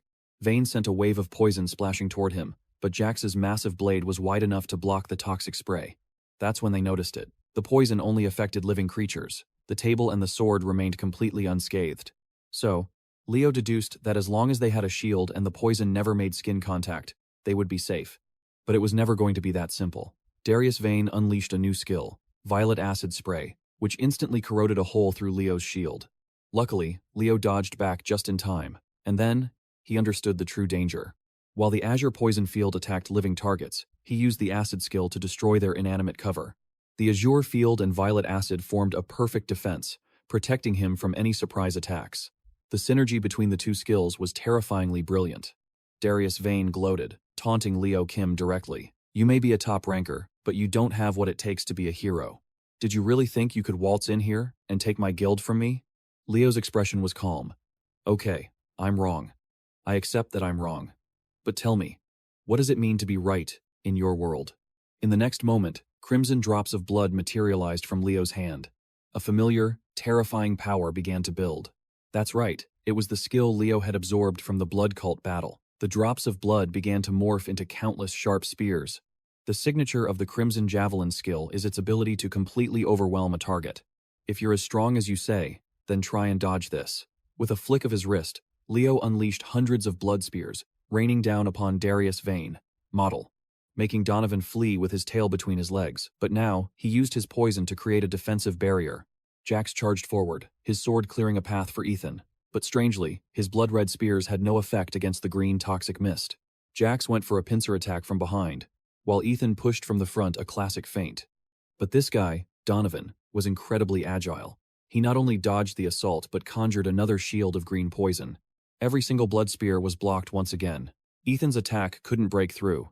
Donovan laughed triumphantly. It doesn't matter what you say. My poison can be used for both offense and defense. It's a perfect skill. And he was right. His ability was a serious pain. However, he had no idea that Ethan possessed the sacred flame. Ethan looked at Donovan. All I have to do is burn it all away, right? He then unleashed the sacred flame directly at Donovan. The green poison shield was instantly incinerated. Seizing the opportunity, hundreds of blood-red spears pierced through Donovan's body. With a massive boom, the incredible force slammed him into the wall. He was now critically injured, his poison skill was nullified, and the toxins were slowly retreating back into his body. This was the perfect chance to end it, but knowing he was about to die, Donovan unleashed one final, desperate move. He used his words to manipulate Jax's mind. I'll make the antidote for you. Even if you kill me, the poison inside Yuna won't just disappear. Are you hoping it will vanish when I die? Are you willing to gamble on that? Or will you let me live and save Yuna? Hearing this, Jax was torn, unsure of what the right choice was. But Ethan told him not to listen to a single word from that bastard. I'll handle this. As long as I'm here, nothing is impossible. Then, without a moment's hesitation, Ethan stepped right into the puddle of green poison. This shocking act stunned everyone. The poison slowly seeped into the blood vessels all over his body. But incredibly, he was completely fine. A golden energy radiated from him, and the poison was completely neutralized. And his own energy was fully replenished. It was clear now, Ethan had the ability to heal himself and others. It was thanks to this energy that Jax had recovered so quickly. This revelation made Donovan think he was facing a demon. Your poison has no effect on me. Donovan was in utter shock. What the hell is that light? That skill came from a treasure of the Scarlet Guild. It was the ultimate reward from the second floor of the Tower of Trials. If you reached the 10th stage and achieved 100% completion, you received an item that heals all wounds and removes all negative status effects. However, it could only be used 5 times. Ethan explained to Jax that he used it for the first time on the tower's 10th floor. The second time was on the 15th floor, another time was to save Jax, and once more to recover from this very poison. That was a total of 4 uses. And now, for the final charge, he handed it to Jax so he could save his girlfriend. Jax accepted it, deeply moved, and thanked Ethan over and over. With that settled, Ethan turned to deal with the furiously cursing Donovan. He gripped the man's neck tightly, showing no intention of holding back. Even now, Donovan was still running his mouth. I am the guild master of a major guild. Even if people overlook this, what do you think will happen when the other Awakeners find out you murdered me? I have connections with many important people. Even if you're some famous rookie, you will pay the price. Killing him here would make things complicated for Ethan. However, he already knew that Donovan was connected to the criminal organization known as Chaos. That was the intel Leo had given him earlier. Leo confirmed that the Aries Guild had deep ties to the Chaos Guild. Because the Chaos Guild had its main base in another country, it hadn't yet been able to extend its reach into Korea. So, to infiltrate the country more easily, they chose the Aries Guild as their bridge. Using the Aries Guild's network and resources, they eliminated anyone who grew suspicious of their connection. And now, the Chaos Guild had its eyes on Ethan, terrorizing members of other guilds, committing crimes with the Chaos Guild, murdering civilians. You think that's enough justification to kill you? I'm waiting to see how everyone reacts. This is the perfect time to unmask some people. In other words, you're just the bait. No last words were necessary. Ethan moved to execute Donovan without hesitation. With his last bit of strength, Donovan tried to poison him, but it was like an egg hitting a rock. His toxins were useless against Ethan's magic resistance. Ethan was just playing along for fun, and it would be even more fun to let Donovan experience his own poison firsthand. With that, Ethan transferred the poison back into Donovan's body. He screamed in agony. It hurts. Damn it, it hurts so much. Quick, give me the antidote. Why drink it? You're going to die anyway. Ethan swung his sword, severing both of Donovan's hands as the vial containing the antidote shattered on the floor. You get a sick thrill watching people suffer for your antidote, don't you? Don't you think it's time you experienced that desperation for yourself? The agony radiating from the poison was overwhelming. Donovan felt his very sanity begin to crack. He screamed that death was a kinder fate than this unending torture. With a final roar, he hurled himself through the glass window, choosing his own end. Aiden looked on with pure disgust. The pain was so unbearable that the man himself couldn't handle it, yet he'd inflicted that very torment on countless others. And now, it was finally over. Aiden unleashed his phoenix, and the entire building exploded in a torrent of sacred fire, erasing every trace of the man's evil from this world. In January of 2023, the Aries Guild officially ceased to exist. At that same time, Ethan had finally brought the precious artifact back to Alara. The moment she placed the necklace around her neck, a pure, radiant light enveloped her entire body. Instantly, she felt her strength returning, a soothing warmth spreading through her veins. Overcome with joy, the two embraced, tears of relief streaming down their faces. Ethan confessed to Alara that he couldn't have succeeded without help. It wasn't just me, Alara, he said. You received help from others too. That's why I'm going to stop living with regret. Just like others helped me, I will now help everyone I can. Alara gently comforted her boyfriend Ethan. Do you remember what I always tell you? She whispered. Don't try to carry the world on your shoulders alone. I may not be able to fight at your side, but I will always be cheering for you on the path you've chosen. Inside, the lovers held each other, crying together. But just outside, a shadowy figure was on the phone. It was Jackson. He was reporting directly to Aiden about their status. Aiden wanted to know if Ethan was safe and how Alara's condition was. Jackson delivered the good news. The situation was completely stable. Ethan has returned safely, he confirmed, and Alara is recovering well. They look incredibly happy. It turns out Aiden had been watching over Ethan all along, ready to intervene, which is why he had tasked Jackson with this mission. Now that everything was resolved, he could finally be at ease. In the aftermath, the Korean media exploded with the news. Around 9 p.m. last night, we received a report that the Aries Guild headquarters building, located in Gangnam, Seoul, has collapsed. While we have confirmed there were no civilian casualties, the body of Guildmaster Donovan was discovered beneath the rubble. The police are currently conducting a full-scale investigation. Investigators claimed he died from the impact of the fall, but they also noted clear signs of a fierce battle. At that moment, at the False Awakened Management Bureau, the director was demanding an explanation from Aiden, but our main character refused to answer. I've already told Kimberly everything, he stated calmly. I simply did what I believed was necessary. The director's face flushed with anger. You didn't just infiltrate a guild's headquarters. You killed its master and destroyed the building. You've just committed what some would call an act of terrorism. Donovan used his unique abilities to blackmail countless influential people. Aiden knew with absolute certainty that the director was fully aware of the Aries Guild's criminal activities in the underworld. And yet, he never acted. He simply stood by and watched it all happen. I still believe that I performed a great service for this association. Weren't they a cancer that needed to be cut out? But the director only saw Aiden's words as excuses for his vigilantism. He demanded concrete evidence to back up Aiden's claims, arguing that even if the Aries Guild committed all those illegal acts, Aiden had absolutely no right to act as judge, jury, and executioner. What? Do you think you're some kind of hero of the people just because they support you? The director sneered with contempt. The words were so vile that even Kimberly, standing beside him, couldn't listen anymore and tried to intervene. Director, what are you saying? Aiden never asked for any of this. But there was one thing about Aiden that nobody truly understood. He felt he was the furthest thing from what people considered a hero. Someone who risks their life to save the world and help others. He didn't do these things out of pure compassion. He did them because he refused to let anyone else have the power to do so. Everything he had done until now was simply him following his own instincts. Aiden then slowly approached the director's desk. His expression turned terrifyingly cold. "You two should be very careful," he said, his voice dropping to a whisper. "I will do whatever I want, even if that means killing you." Upon hearing this, the director practically froze in terror, forcing an awkward smile. "Come on now. Don't act so cold over a little joke. Isn't the title of hero a good thing? It's not like it's an insult. Or anything," but the joke fell completely flat. Aiden's killing intent was palpable. The director immediately changed his tune, promising to use the association's full authority to help Aiden get out of this situation. But there was a condition. He planned to use this incident as leverage against Aiden, to use him for any mission he wanted. It was as if Leo could read his mind. He immediately shot down the offer, making the director's face twist with rage. "Listen here, Leo. This isn't as simple as you think. It doesn't change the fact that you just committed a massive crime. Do you understand? No matter how powerful you become, without the help of the association or other awakened, this old geezer just doesn't give up." He drones on and on. Leo said nothing, simply playing an audio file from his phone. A familiar voice filled the room. It was the director's conversation with Jake Lee about the incident in Anya City. "Do you remember your attitude during the Anya City incident, Director? Even if everyone dies, that is not my responsibility." The director was stunned, wondering how Leo could possibly have that recording. But now, Leo held all the cards. An awakened who took down a major crime syndicate versus a director who cared nothing for public safety. I wonder who the public would turn against.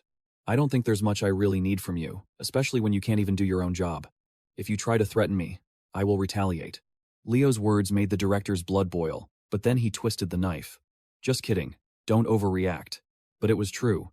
He always had a solution for every problem. Walking away from the building, Leo recalled the director's furious face. "You better keep this a secret, understand?" He wondered if maybe he had gone too far.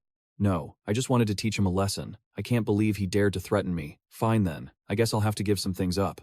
Leo didn't want any more problems right now, so he decided to head for the tower until everything cooled down. The title of hero?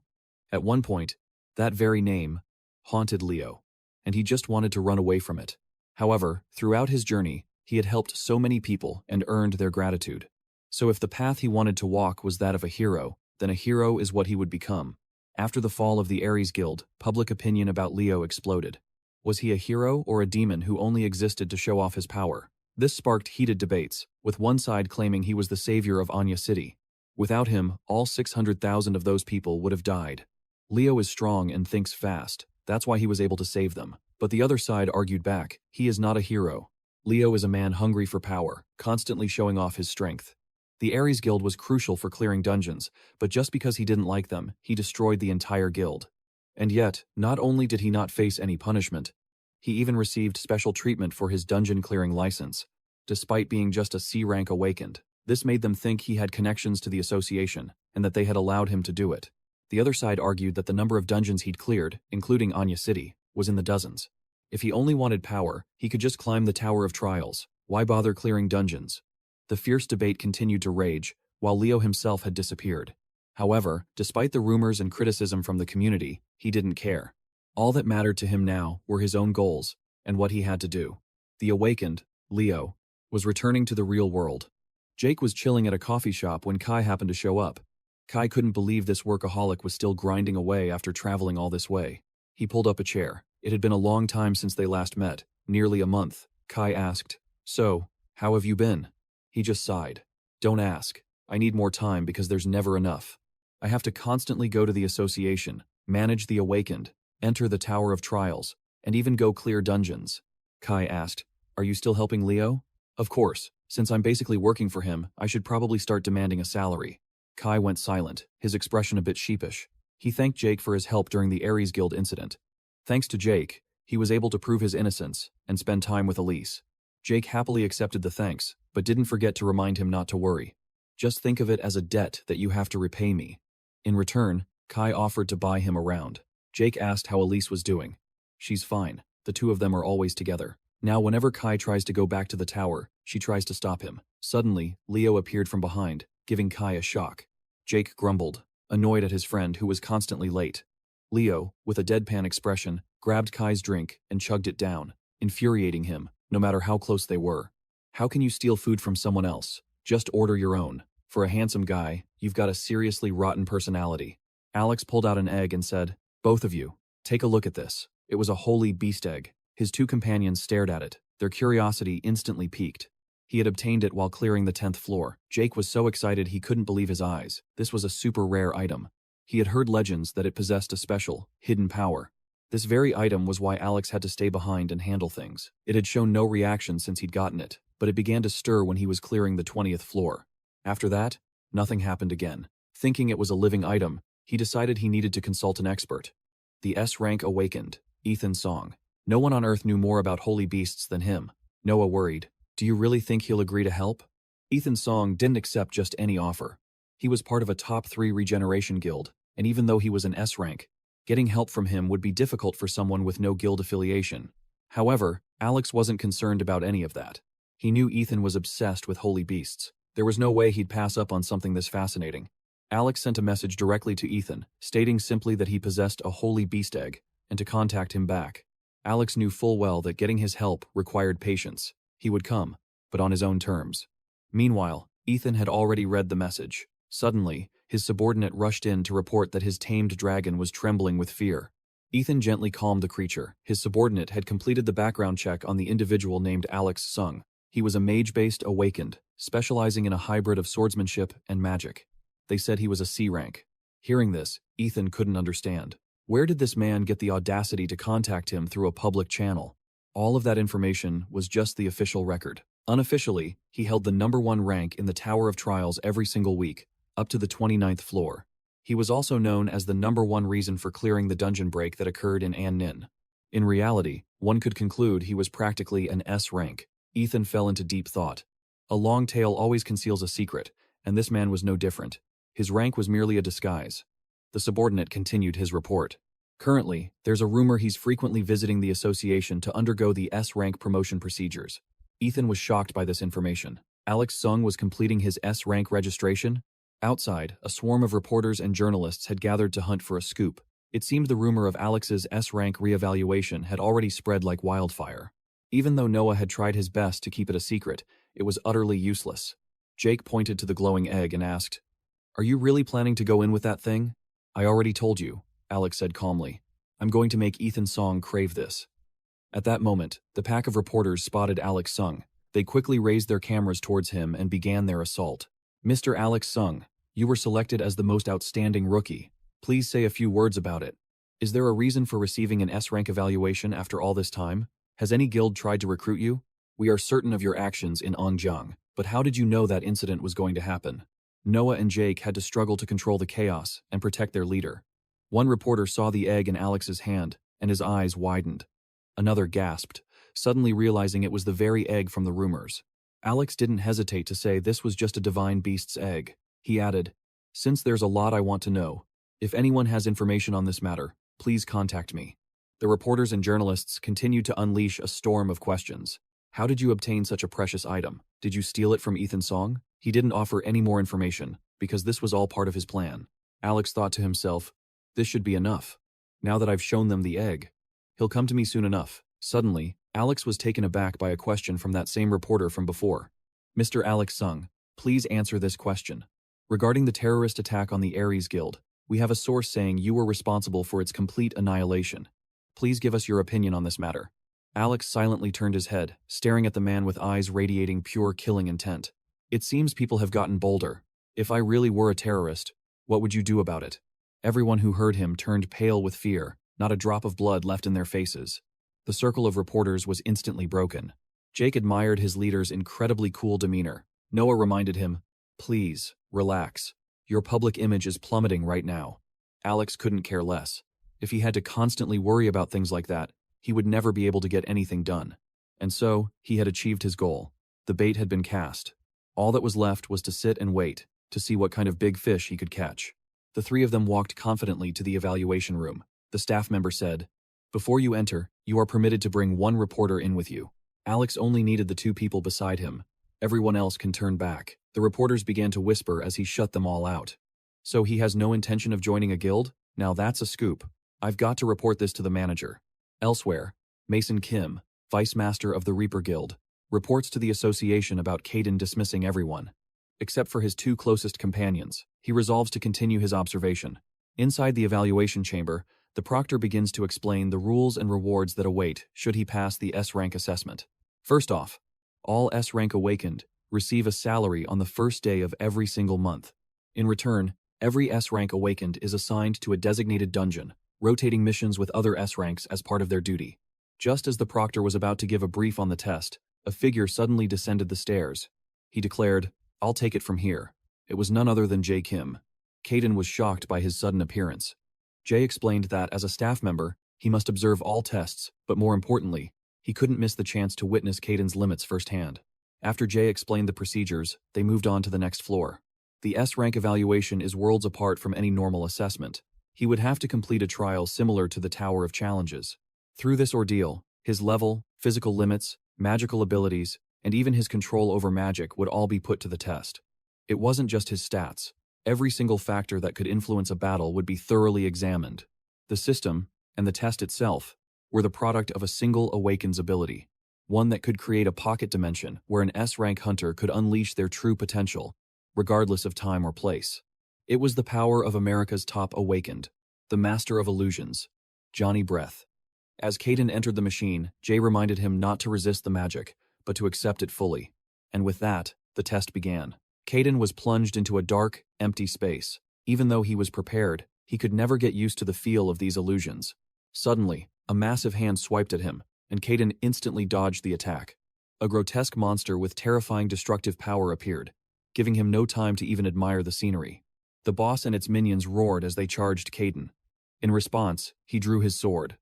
Let's start with a little warm-up, shall we? His ability to conquer dungeons would now be tested, to see if he was truly qualified to ascend to S-Rank. This wasn't just about his base stats in combat. It was a trial of his survival instincts in the face of overwhelming odds, his physical endurance, his offensive power, and even his mental fortitude. All would be measured in this process. Stamina, decision-making, composure, foresight, judgment, and pure grit. But he was warned to be vigilant, to not get lost in his own power or fall for the illusions created to test him. Hundreds of so-called heroes had already died here, consumed by their own arrogance and weakness. Now, he must recognize his own current abilities, shatter the unpredictable future before him, and survive. And in doing so, prove he is a true hero. In a stunning 15 minutes and 48 seconds, Caden cleared the first trial. Truly impressive, Jay thought to himself. His completion time wasn't that much faster than other newly awakened S-ranks. The purpose of the first trial was to evaluate survival skills, especially when facing hordes of monsters. However, very few actually managed to pass this first stage, yet for Caden, it seemed like nothing more than a simple game. Jay was eagerly anticipating Caden's performance in the second trial. The second test began immediately, giving him no time to rest. Suddenly, a strange, ominous red light filled the area. Trial number 2 was designed to test his experience and his control over magic. He unleashed his power on a monster, but it regenerated instantly. Without destroying their cores, they would simply revive no matter how many times he defeated them. To clear this trial, he needed a technique that could precisely destroy the core hidden deep within them. Magical power, endurance, mana output, accuracy, and concentration. All of them needed to be at the level of perfection. With that realization, the two sides clashed once more. Caden moved with delicate precision, piercing through the monster to retrieve its core. He didn't have much time, so he decided to end things quickly. And just like that, The second trial was completed in a mere 17 minutes and 3 seconds. Leo, who witnessed everything, couldn't believe it. Why did Jax ever think it was a good idea to fight someone this terrifying? He was probably just trying to look tough, Jay mused. He really had no other choice, and I doubt he ever imagined his opponent could be this powerful. Aiden's power. It's grown even stronger. Down below, Leo knew the observers were reeling from the shock. No, they weren't here just to gawk at his power. The director's orders were clear. Joey was here to probe for Aiden's weaknesses. The technician in the white coat was stunned. For the first test, while it took time to assess their general abilities, 15 minutes was always more than enough to finish. And yet, from the moment the monster appeared, Aiden cleared the second test in a single minute. He had completely shattered Zion Park's previous record of 40 minutes. The technician couldn't believe he was witnessing history in the making. Even Joey was in disbelief. In this country, oh no, in the entire world, Aiden might just be the greatest hero to ever emerge. Suddenly, the monitor flashed a chilling message. No signal. Panic erupted as the connection was severed, and inside the simulation, something was going horribly wrong. Within the illusion, a colossal, horned beast materialized. Aiden couldn't believe his eyes. Why would they do this? I think this joke has gone a little too far. The monster's roar radiated pure power, a force that Aiden could feel in his very bones. Something must have gone wrong on the outside. The control room was in chaos as technicians checked power sources and called engineering to handle the incident. Everyone was desperately trying to contact Johnny Brad. They were attempting to reach the American Awakened Agency, but they knew it would take time. Joey felt a deep sense of unease. No matter what kind of power Aiden was currently manifesting, it shouldn't be able to simply nullify Johnny Brad's skill. Even if it was hard to accept, with the skill disabled, Aiden's consciousness should have already returned by now. Unless something, or someone, was blocking his escape from within. Inside, Aiden was locked in a desperate struggle. The beast was overwhelming, sending him flying back with every devastating blow. As far as he knew, the S-rank evaluation was supposed to end after the second round. Could this be a system error? This was an event Aiden had never seen in his past life. He didn't even know where this thing came from. The uninvited guest attacked with relentless fury. But it had chosen the wrong opponent. Aiden gripped his sword and surged forward, severing its arm in a flash, before cleaving its entire body in two. But it wasn't over. The severed arm still moved, snatching Aiden from the ground and hoisting him high into the air. It was preparing a direct, point-blank assault, a power that could instantly focus and unleash mana from both within and without. Limit break, mana amplification. In an instant, Aiden channeled all of his mana and unleashed it at once. His empowered blade sliced clean through the beast's throat. It let out a final gurgle before slowly dissolving into nothingness. Exhausted, Aiden looked to the sky. Was it finally over? He opened his eyes to see his two friends, pale with fear, screaming and banging on the machine. Geez, are you guys trying to give me a heart attack? Jake was shaking him so hard his brain felt loose. Do you have any idea how worried we were? Joey rushed over to check on Aiden's condition before offering a sincere apology. He thought there must have been some kind of technical malfunction. Thankfully, Aiden was all right. He calmly asked about his test results. To face a near-death situation and show no signs of panic, Joey just laughed. Haha, of course you passed. In fact, I already prepared a brand new Awakened registration card for you. This meant that even before the test had started, Joey knew with absolute certainty that Aiden would become an S-class Awakened. They handed him the new card. He was now officially an S-rank Awakened. From now on, Aiden would only be assigned to dungeons registered by the AMA. He would have the highest priority for entry, and he would even get an increased bank loan limit. Aiden stared down at his new card.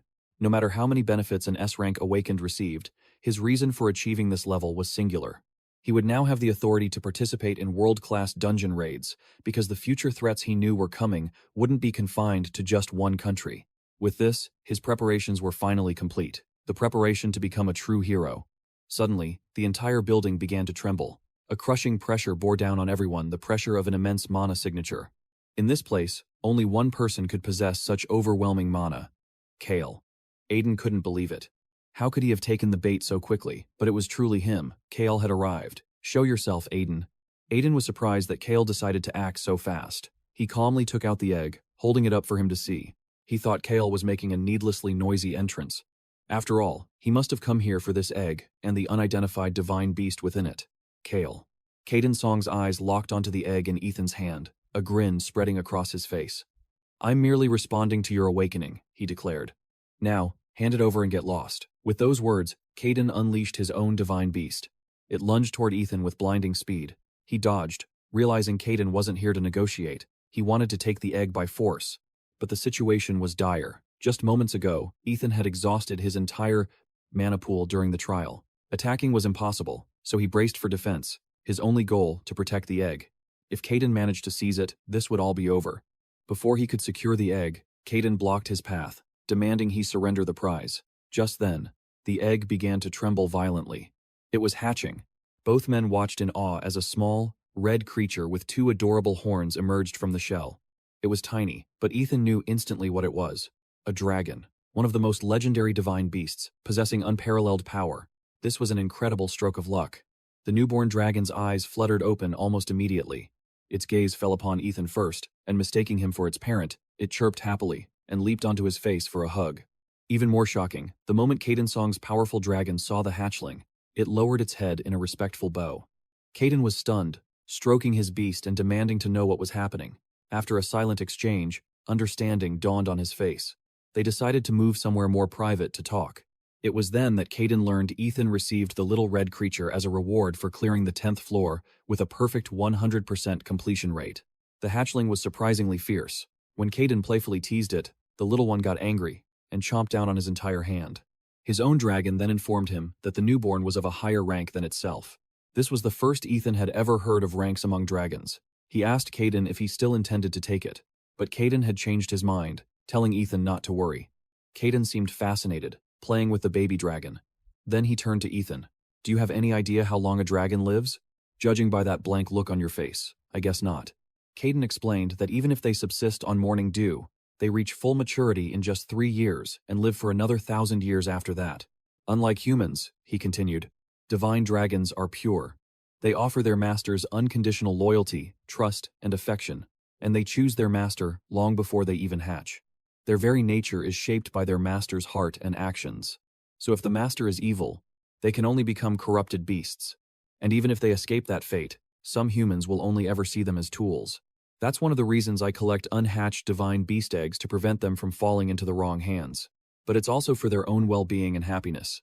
Hearing this, Ethan let out a sigh of relief. He realized the man before him, Caden Song, wasn't the villain he first appeared to be. He asked how old the blue Caden's dragon was. Caden stroked his companion with a look of pure affection. The dragon might look massive, but it was actually only about 5 years old. To Caden, it was still just a child. He explained that he could live for another 100 years at most. Even so, his dragon would have to live on for 900 more, alone. His greatest hope was that during those 900 years, his friend would eventually forget its current master. Ethan had initially pegged Caden as some eccentric rich collector, but now he saw a deeply caring individual. Just then, the red hatchling scrambled into Ethan's lap, breaking his train of thought. Caden said the little one had already chosen Ethan as its master. A divine beast won't hatch unless it likes the person or senses their compatible mana. Which means, from now on, my job is to watch you. If you fail to raise it properly, I will take it from you without a moment's hesitation. You'd better do a good job, you lucky punk. Start by studying up on divine beasts. But first, it needs a name. After a moment of thought, Ethan decided to name her Mia. At that moment, Mia had already curled up on his shoulder, fast asleep. On the way home, Ethan reflected that Caden Song was a far better person than he'd expected. He'd been worried because, in his past life, Caden had been a dangerously unpredictable figure. He never imagined this side of him existed. Caden even said he'd visit Mia regularly, warning Ethan to be a good host. Meanwhile, Mia slept soundly in Ethan's arms. As they headed home, neither of them noticed a hidden figure watching their every move from the rooftops above. The shadowy figure immediately made a report to a mysterious contact. "Target Ethan is returning with the divine beast now. Shall I maintain surveillance?" The voice on the other end gave a clear order. Report every single one of Ethan's actions. It seemed they were trying to complete some kind of scenario. The watcher moved to tail Ethan once more, but just then, a cloaked figure appeared from the shadows and struck without warning. But the shadow, that had been tailing him, was now a permanent ghost. Leo, however, remained completely oblivious. He was still wondering about their next move. He had a feeling they had retreated, but he prayed they hadn't found his home. Of course, his worst fears were about to become reality. The second he stepped inside, he knew something was wrong. Before even hitting the lights, an intruder was in his home. An attack came from above, but Leo dodged the ambush with ease. He really didn't want to fight inside his own house, but if a battle was coming to his doorstep, he would meet it head-on. The two immediately clashed in a flurry of fists. Leo realized this intruder was powerful, easily matching his speed. Suddenly, the attacker threw a knee strike, aimed right for Mia. Luckily, Leo intercepted it just in time and shot the intruder a deadly warning. "Invading my home is one thing," he snarled, "but you will not lay a hand on this child." Continuing the fight now wasn't a problem for Leo, as his mana had recovered significantly, but he still didn't know his opponent's objective. Fearing they wanted to snatch Mia, he held her close. Just then, the intruder made a taunting gesture. It was a clear challenge. "Come and get me." That's when Leo realized they had only been fighting with pure, hand-to-hand combat. This wasn't an assassination attempt. It was a test of his raw strength. With that understanding, he carefully placed the sleeping Mia on a table. He raised his hand, accepting the challenge. The two warriors clashed again, until the intruder finally spotted an opening in Leo's defense. A sharp punch slammed into Leo's side, sending a jolt of pain that only fueled his rage. He retaliated with a devastating elbow to the shoulder. Now, both fighters unleashed their mana, their power clashing in an equal storm. They were perfectly matched, sweat pouring down their faces. Abruptly, the intruder stopped. She removed her mask and hood, revealing a stunningly beautiful woman. It was Zion Park, the master of the Reapers Guild. So this was her true purpose, to recruit him for her guild. All this, a life-or-death battle, was just a job interview? Leo's mind went completely blank. As he was trying to process the situation, Zion Park impatiently demanded an answer, but he could only stare back, baffled. "Does the Reapers Guild always recruit people by trying to kill them?" he asked. She replied with a casual indifference. "You're still alive, so what does it matter? But what's with your attitude?" She was clearly the one who started it. They were about the same age, so he felt perfectly justified in having a bit of an attitude. But Zion Park was the master of a major guild. She wouldn't have come here just to test Leo's strength. He remembered her from his previous life. She was a legend among S-rank awakeners, famous for her incredible skills and striking looks. She was always seen as a beacon of hope, one of the few with the potential to lead humanity. However, in the Great War against the Chaos Guild, she lost her life before her true potential could ever be realized. That meant Zion Park and the Reapers Guild were sworn enemies of the Chaos Guild. And Leo, even if only for a short time, had once operated under the Chaos Guild's banner. There had to be a deeper reason for her visit. When Leo asked why she sought him out, she simply asked him the same question back. Then she pretended to think about it. Was she being serious? Leo was at a complete loss for words. He'd heard rumors that she was eccentric, but he never imagined they were this true.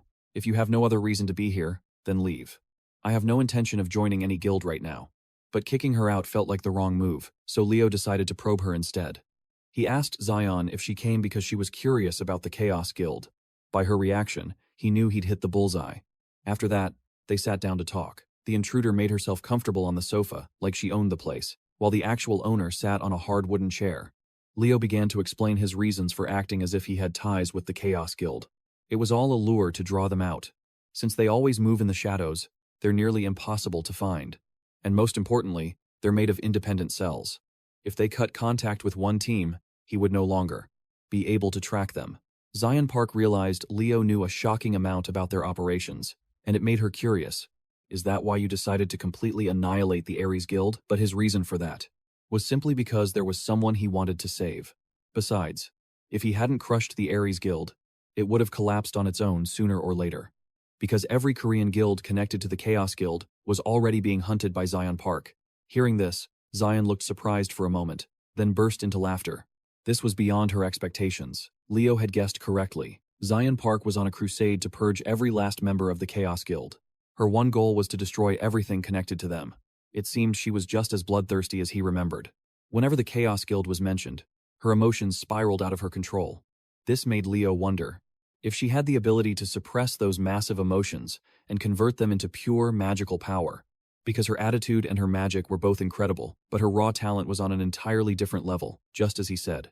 I've hunted their cells all across Korea, but all I've ever caught were their insignificant underlings. I have zero intel on their main forces. Oh. Or their leader. If I were to fight them head-on, I'd be going in blind, with no idea of their numbers or true identities. That's why I chose to lie in wait for the mastermind to make a move. And that's precisely when Ethan appeared on the scene. With the recent string of events, Jessica Park was certain the Chaos Guild was about to make its move. She couldn't let this chance slip away. They say the enemy of my enemy is a friend, so Jessica planned to support Ethan. To give him her full backing for the war against the Chaos Guild. In other words, to use him.